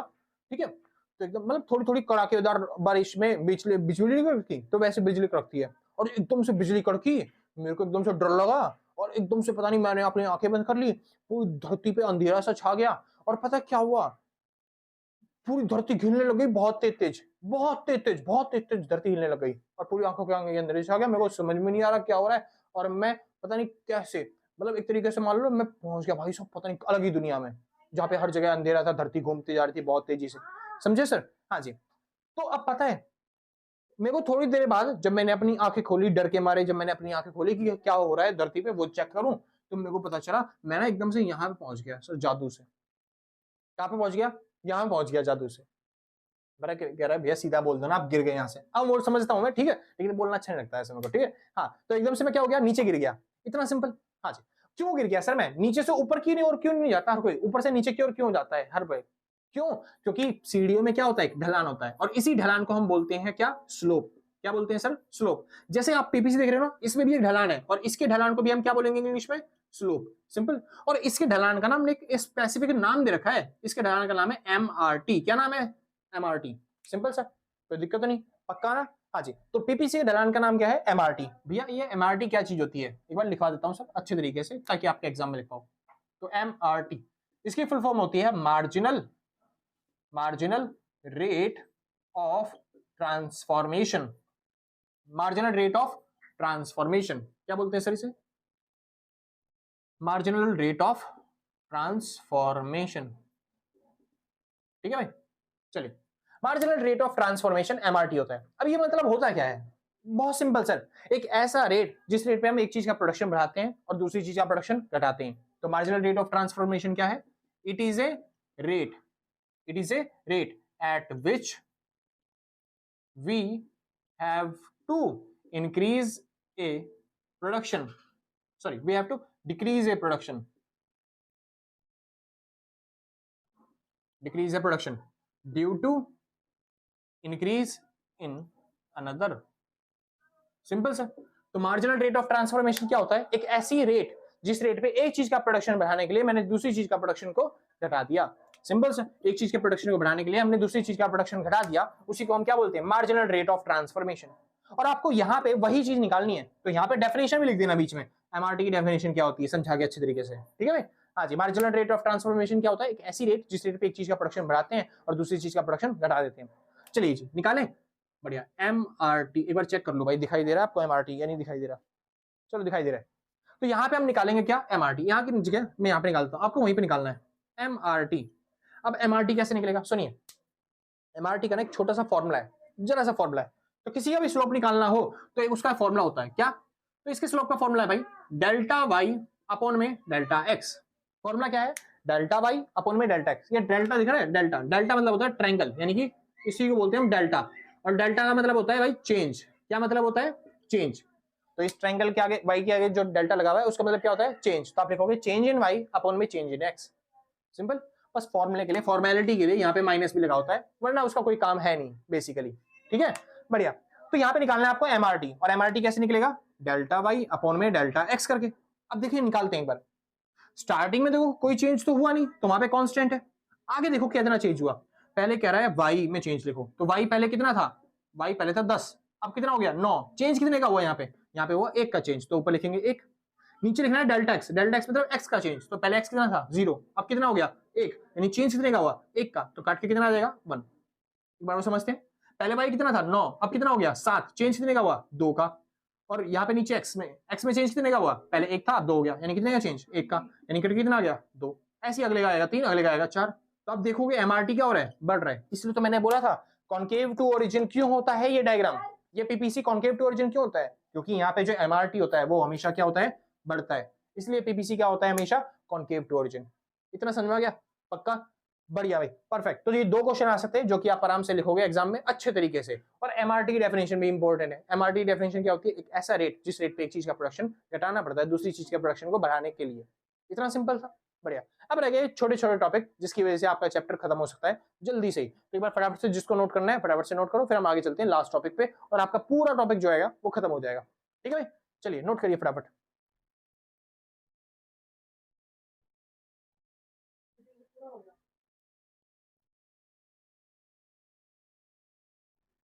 हाँ भाई, श्योर है। चलिए भाई, अब एक बार समझते हैं हमने क्या क्या सीखा छोटे छोटे टॉपिक, क्योंकि मैंने बीच बीच में करवा दिए थे। ठीक है, तो पीपीसी के हमने सीखे, पीपीसी की डेफिनेशन क्या होती है, हमने सीखा पीपीसी का वो दो फीचर क्या होती हैं, concave to origin, convex to origin, मतलब सॉरी कॉन्केव टू ओरिजिन और डाउनवर्ड स्लोपिंग, ये दोनों टॉपिक सीख लिया हमने। ठीक है, और अब बीच में मैंने दो टॉपिक एक्स्ट्रा समझाए थे, उसके बाद अच्छे तरीके से लिख देता हूं ताकि आपको समझ में आ जाए। एक मैंने समझाया था क्या बोलते हैं, स्लोप ऑफ पीपीसी। क्या समझाया था? Slope of PPC. अब स्लोप ऑफ पीपीसी मतलब क्या होता है? जैसे ये पीपीसी होता है ना, इसके अंदर एक ढलान होती है और मैंने बताया था उस स्लोप का नाम क्या होता है? एमआरटी। और वो ढलान कैसे निकलती है? डेल्टा वाई अपॉन में डेल्टा एक्स।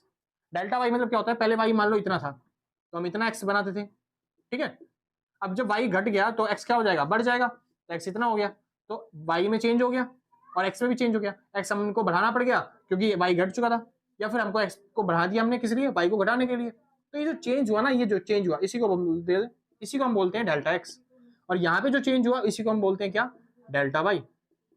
सिंपल से। और इसी चेंज को ही जो डिफरेंस होता है, रेशियो जो होता है, उसी को हम बोलते हैं एमआरटी। अब इसके बारे में समझिए, थोड़ा सा खासियत है इसके अंदर। मैंने बताया था जो एमआरटी होता है, स्लोप जो होता है पीपीसी का, वो क्या होता है? कॉन्केव। कैसा होता है? कॉन्केव। यानी जो इनका स्लोप होता है एमआरटी, वो हमेशा क्या होता है? बढ़ता है। इसका मतलब क्या होता है? सुनिए, आपने ये बनाया होगा कभी पीपीसी, तो ये मान लेते हैं आपका वाई था, तो ये आपका था एक्स। ठीक है, चलिए मैंने वाई में थोड़ा सा चेंज कर दिया, इतना चेंज कर दिया, तो ये बन गया आपका x1। मैंने वाई में थोड़ा सा और चेंज कर दिया, यानी इतना चेंज कर दिया, तो ये बन गया आपका कितना? x2। मैंने वाई में थोड़ा सा और चेंज किया, ये x2, ये y2, ये y3, y4। ठीक है, तो वाई में और चेंज किया तो बन गया किसमें चेंज? x3 में चेंज। मतलब समझ रहे हो क्या कह रहा चाह रहा हूं मैं कहना चाह रहा हूं, ये देखो वाई में जो डिफरेंस है ना वो हमेशा कांस्टेंट है। वाई में सेम सेम डिफरेंस हो रहा है, यानी वाई में हर बार लॉस कर रहा हूं, लेकिन जो उससे मिलने वाला जो गेन होता है ना, जो प्रॉफिट होता है, वो धीरे धीरे पहले इतना प्रॉफिट मिला यानी इतना प्रॉफिट, फिर अगली बार गेन मिला इतने का यानी इतना सा प्रॉफिट, अगली बार इतने का। अगर मैं और भी चेंज करूंगा ना, जैसे y5 पे ले जाऊंगा, तो y5 पे देखो क्या हो गया? और कम हो गया, यानी मेरा प्रॉफिट धीरे धीरे क्या हो जाएगा? कम होता जाएगा। जैसे मान लो मेरे पास एक जमीन है जिसपे मैं खेती करता था, किसकी? वीट की। ठीक है, लेकिन अब मैं वीट की खेती को कम कर करके मैं उस पर राइस उगाने लग जाऊं, तो उस जमीन की आदत क्या थी? वीट उगाने की। राइस उगाने की तो आदत थी नहीं, तो राइस का जो आउटपुट है वो जो निकल के आएगा वो मेरा ना धीरे धीरे कम होता जाएगा। स्टार्टिंग में तो आउटपुट ज्यादा आएगा, लेकिन वो जमीन किसकी थी? वीट उगाने के लिए अच्छी थी, राइस उगाने के लिए थोड़ी ना अच्छी थी। या फिर मान लो मैंने कोई एक डाला, मतलब मान लो मैंने एक मशीन लगा रखी है, या फिर मैंने एक लेबर लगाया, लेबर लगाया किसके लिए? वीट उगाने के लिए। उसको वीट उगाना आता है, उसको राइस उगाना तो आता नहीं है। तो अगर मैं वीट उगाने की जगह उसको मैं बोलूंगा ना राइस उगाने के लिए, तो हो सकता है स्टार्टिंग में अच्छा कर दे, लेकिन धीरे धीरे उससे मिलने वाला प्रॉफिट क्या होने लग जाएगा? घटने लग जाएगा। क्यों? क्योंकि वो वाई उगाने में अच्छा था, एक्स उगाने में अच्छा नहीं था। सेम हर किसी के साथ होता है। जैसे फॉर एग्जाम्पल आप खुद को देख लो सर, आपको गेम चलाने में मजा आता है, गेम खेलने में मजा आता है, ठीक है सर। तो आप गेम वाला टाइम अगर पढ़ाई में देते जाओगे ना, तो स्टार्टिंग में आपको लगेगा कि हाँ क्या बोलते हैं, आपको पढ़ाई में इंटरेस्ट बन रहा है, इंटरेस्ट बन रहा है, इंटरेस्ट बन रहा है, आपको वो रहेगा। लेकिन एकदम टाइम पे आपको ऐसा लगेगा कि यार पढ़ाई करने में मजा नहीं आ रहा है, या फिर मैं बोर हो रहा हूँ, हो जाते हैं बोर हो। या फिर सेम इसी तरीके से अगर आपको, आप मान लो पढ़ाई करने में मजा आ रहा है आपको, ठीक है, तो आपको पढ़ाई करने में मजा आ रहा है, तो आप जो अपना सारा टाइम पढ़ाई का टाइम आप गेम में देते जाओगे, तो स्टार्टिंग में आपको मजा आएगा, लेकिन एक टाइम में ऐसा लगेगा कि भाई गेम खेलना बेकार है, पढ़ाई अगर अच्छे तरीके से करी होती तो फिर सक्सेस हो जाता। हर किसी को ऐसा लगता है। यानी अगर आप दो काम के पीछे भगते हो ना, तो एक काम जो आप कर रहे होगे ना, आप सोचोगे उसको हमको छोड़कर तो दूसरी काम पे जाता ना, तो आपको हर बार पक्का ये आपको गिल्ट लगेगा, ये वाला काम अगर मैं लगातार करते रहता तो फिर काश मैं शायद मैं सक्सेस हो चुका होता, क्योंकि मैंने काम छोड़ दिया, मैंने अपना वो काम छोड़ के दूसरे काम में आ गया, इसलिए आपको हमेशा गिल्ट रहेगा मैंने कि वो वाला काम छोड़ दिया, वो उस काम में गलती हो गई, या फिर क्योंकि इसमें उतना आउटपुट नहीं जनरेट हो पाएगा, क्योंकि हम एक काम में परफेक्ट थे, एक काम में करने में अच्छे थे, दूसरा काम आपसे उतने अच्छे तरीके से एफिशिएंटली नहीं हो पा रहा। सिंपल सा। तो हमेशा जो मिलने वाला जो गेन है वो हमेशा क्या होता रहेगा? कम। या फिर इसी बात को अगर मैं दूसरे तरीके से कहना चाहूं, जैसे मान लो पीपीसी है, तो अगर मैं गेन को कांस्टेंट रखता हूं कि मेरे को हर बार उतना ही गेन चाहिए, तो देखो इसमें क्या होगा, अगर मेरे को हर बार उतना ही गेन चाहिए तो पता है इससे एक फर्क क्या पड़ेगा, देखिए यही दिख रहा होगा आपको। स्टार्टिंग में अगर मेरे को उतना गेन चाहिए था एक ही क्वांटिटी का, मान यहाँ पे कर देते हैं, अगर मेरे को उतना ही गेन चाहिए था तो स्टार्टिंग में थोड़ी सी जमीन छोड़नी पड़ी, लेकिन अब उतना गेन करने के लिए मेरे को और जमीन छोड़नी पड़ी, मेरे को उतना ही गेन करने के लिए मेरे को और ज्यादा जमीन छोड़नी पड़ रही है, और उतना गेन करने के लिए मेरे को और ज्यादा जमीन छोड़नी पड़ रही है। यानी आप देख लो वही कांस्टेंट गेन करने के लिए मेरे को बार बार जमीन क्या करनी पड़ रही है, और ज्यादा छोड़नी पड़ रही है, यानी मेरा लॉस हर बार क्या होता जा रहा है, बढ़ता जा रहा है। समझ में? जैसे रामलाल ने किया था, मेरी एक जमीन बेची खाली एक पैकेट अफीम के लिए, फिर वही एक पैकेट अफीम के लिए अगली बार उसने 2 जमीन बेची, अगली बार उसी पैकेट अफीम के लिए उसने 3 जमीन बेची, हर बार लॉस क्या होता है, हमेशा बढ़ता जाता है आपका। तो अगर आप हल्का सा गेन करना चाहते हो किसी दूसरे आउटपुट में, तो आपको दूसरे के लिए आपको क्या देना पड़ेगा, ज्यादा टाइम देना पड़ेगा, ज्यादा एफर्ट देने पड़ेंगे हर बार, सिंपल से। और इस रेट को बोलते हैं क्या, मार्जिनल कॉस्ट। और सेम इसी टॉपिक से रिलेटेड है अपना अलग टॉपिक, दूसरा वाला नया वाला टॉपिक जिसको हम बोलते हैं अपॉर्चुनिटी कॉस्ट। दोबारा समझाऊंगा इसी टॉपिक को अच्छे तरीके से अपॉर्चुनिटी कॉस्ट में, ठीक है भाई। तो अब ये अपॉर्चुनिटी कॉस्ट क्या होता है, सुनिए। अब ये अपॉर्चुनिटी कॉस्ट क्या है, इसको बोलते हैं हिंदी में अवसर लागत। अवसर लागत क्या होता है, एक छोटी सी डेफिनेशन है, it is A cost of next best alternative. क्या है, अल्टरनेटिव। जो भी आपके नेक्स्ट बेस्ट अल्टरनेटिव है ना, उनको अचीव करने की जो कॉस्ट होती है उसको हम बोलते हैं अपॉर्चुनिटी कॉस्ट। समझे? जैसे कि फॉर एग्जांपल के लिए मान लो मेरे पास अभी 10,000 की जॉब है, ठीक है, कोई दिक्कत तो नहीं। अब मेरे पास ना एक इंसान आया, क्या लेंगे, सर हम ना आपको ना 20,000 रुपए सैलरी प्रोवाइड करेंगे, आप ये जॉब छोड़ के हमारे पास आ जाओ। एक दूसरा इंसान आया, वो कह रहा है सर हम आपको 25,000 रुपए देंगे, आप मेरे पास ज्वाइन हो जाओ, ठीक है सर। अब एक और इंसान आया, वो कह रहा है सर हम आपको 30,000 रुपए देंगे, आप हमारे पास ज्वाइन हो जाओ, सिंपल। अब क्या है सर, इनमें से मैं कौन सी अपॉर्चुनिटी को ग्रैब करूंगा? जाहिर सी बात है मैं 30,000 वाले के पास जाऊंगा, है ना भाई। और उस 30,000 वाली जॉब को अचीव करने के लिए मैंने कौन सी जॉब छोड़ दी, मैंने छोड़ दी 10,000 वाली जॉब। तो यही बन गई मेरे लिए अपॉर्चुनिटी कॉस्ट। तो अपॉर्चुनिटी कॉस्ट मतलब क्या होता है, हमारे पास जो बहुत सारे अल्टरनेटिव हैं, इनमें से बेस्ट अल्टरनेटिव मेरे को अचीव करना है, लेकिन इसको अचीव करने के लिए मैंने कौन सा खर्चा किया, कौन सी कॉस्ट छोड़ दी, उसको बोलते हैं अपॉर्चुनिटी कॉस्ट। मैंने 10,000 रुपए छोड़ दिए, सिंपल सर, वो वाली जॉब छोड़ दी, तो इसको बोलेंगे हम क्या, अपॉर्चुनिटी कॉस्ट। अपॉर्चुनिटी कॉस्ट क्या होता है, नेक्स्ट बेस्ट अल्टरनेटिव को अचीव करने के लिए जो भी आपने कॉस्ट लगाई उसी को बोलेंगे अपॉर्चुनिटी कॉस्ट। सेम इसी तरीके से मान लो 2 काम करने में आप अच्छे थे, एक पढ़ाई करने में, ठीक है मैं, और दूसरी गेम खेलने में, ठीक है। अब आपने क्या किया, आप 8 घंटे पढ़ाई करते थे, 0 घंटे गेम खेलते थे पहले। आपने सोचा क्यों ना गेम खेलूंगा अब से, तो आप 6 घंटे पढ़ाई करने लग गए और 2 घंटा क्या खेलने लग गए, गेम। फिर आप 4 घंटे पढ़ाई करने लग गए, फिर आप क्या करने लग गए, आप यहाँ पे मान लो 4 घंटे गेम खेलने लगे, फिर आप 2 घंटा पढ़ाई कर रहे हो और आप 6 घंटे गेम खेल रहे हो, ऐसा हो रहा है। तो आप देखो एक चीज को प्राप्त करने के लिए, यानी अगर आप गेम खेलना चाहते हो, गेम खेलने के लिए आपको जाहिर सी बात है दूसरी चीज तो छोड़नी पड़ेगी ना, किसी दूसरी चीज के साथ सेक्रीफाइस करना पड़ेगा। तो आपके गेम में अगर बढ़िया स्कोर कर रहे हो आप, तो आपको दूसरी जगह स्टडी में, पढ़ाई में आपको क्या करना पड़ेगा, ग्रेड अपने गिराने पड़ेंगे। तो एक चीज को प्राप्त करने के लिए दूसरी चीज को आपको पक्का है सेक्रीफाइस करना पड़ेगा, सिंपल।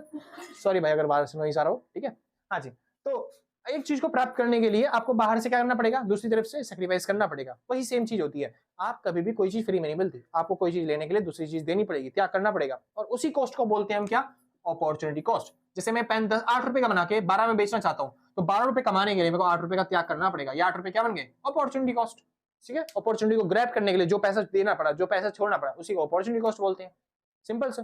चलिए इसी के साथ सेम चीज आती है, नाम आता है संक कॉस्ट। क्या नाम आता है, संक कॉस्ट।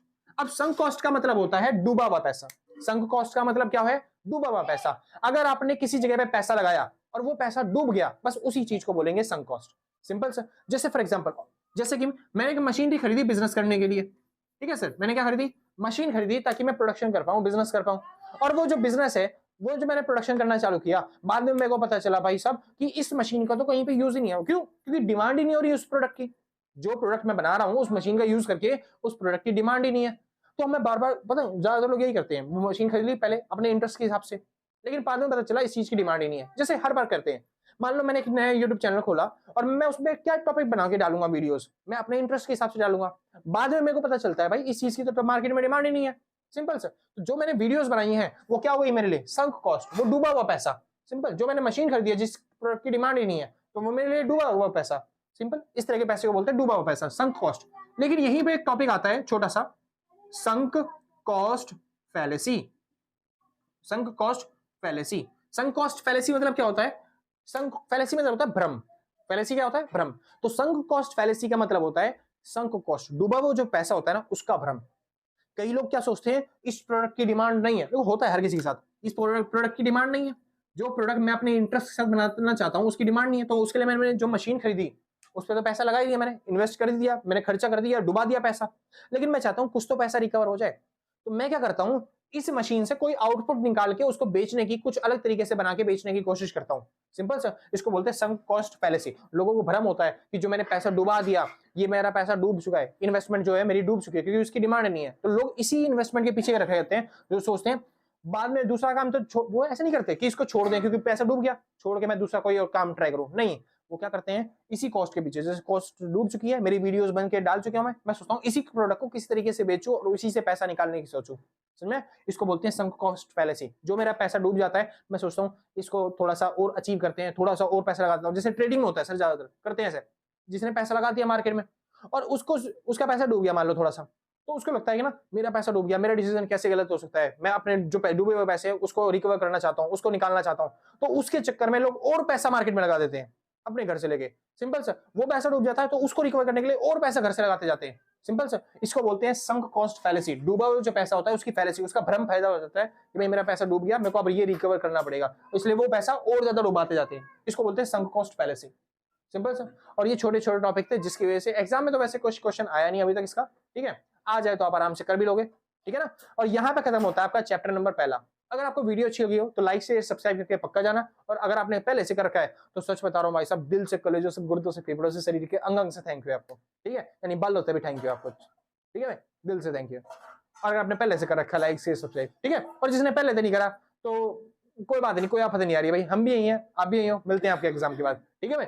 चलिए, हाँ एक चीज और, अगर भाई आपको नोट्स परचेज करने हैं किसी भी सब्जेक्ट के, खाली इकोनॉमिक्स के नहीं, खाली किसी भी सब्जेक्ट के, तो आप इस नंबर पे कांटेक्ट करके नोट्स परचेज कर सकते हो। जो भी मिनिमम अमाउंट होगा वो व्हाट्सएप पे पेमेंट करके आप नोट्स परचेज कर लोगे। सिंपल सर, कोई दिक्कत तो नहीं ना। ज्यादा महंगे नोट्स नहीं होते सर, मुश्किल से 150 से 200 रुपए होंगे, शायद आपको डिस्काउंट भी मिल जाए जब आप उस टाइम पे कॉन्टैक्ट कर रहे हो। सिंपल सर, हाँ जी, तो आराम से कॉन्टैक्ट करना, नोट्स परचेज कर लेना, बस कोशिश करना कि भाई आप कॉल ना करो, कॉल करने में कभी आप बिजी मिलोगे, कभी हम बिजी मिलेंगे, तो दिक्कत थोड़ी सी होती है, ठीक है भाई। तो यहाँ पे खत्म होता है आपका टॉपिक आज का। तो आज के लिए बस इतना ही, मिलते हैं कल सेम टाइम सेम चीज अगले दिन, और टाटा बाय बाय। अच्छा हाँ वेट, एक चीज और भाई, ये जो आप चैप्टर कर रहे हो, कुछ बच्चे डाउट्स पूछते रहते हैं भैया ये हमारे सिलेबस में आएगा या फिर नहीं आएगा। भाई ये जो डिस्क्रिप्शन है ना, आपका डिस्क्रिप्शन बॉक्स है हमारा इस यूट्यूब की वीडियो का, उसमें सारी डिटेल लिखी होती है। इनमें अगर आपको चैप्टर की प्लेलिस्ट चाहिए होती है, आप डिस्क्रिप्शन में चाहो सर, इसके बाद की नेक्स्ट वीडियो चाहिए आपको, डिस्क्रिप्शन में मिल जाएंगी सारी चीज। एक बार हर वीडियो का डिस्क्रिप्शन चेक कर लिया करो, कमेंट सेक्शन चेक कर लिया करो, तब आपकी चीजें जो है ना सारी क्लियर हो जाएंगी। डिस्क्रिप्शन में लिखा होता है अगली वीडियो कौन सी, अगली वीडियो कौन सी, अगली वीडियो कौन सी है, चैप्टर कौन कौन से करवाए गए हैं, सब बातें किसमें लिखी होती है, डिस्क्रिप्शन में। आप जाकर देखो एक बार, ठीक है। हाँ जी, डाउट्स आपके वहीं पे सॉल्व हो जाएंगे, आपको बार बार कमेंट करने की जरूरत नहीं पड़ेगी। तो आज के लिए बस नहीं, मिलते हैं कल सेम टाइम सेम दिन, और टाटा बाय बाय। जिसको नोट करना है भाई नोट कर लेना।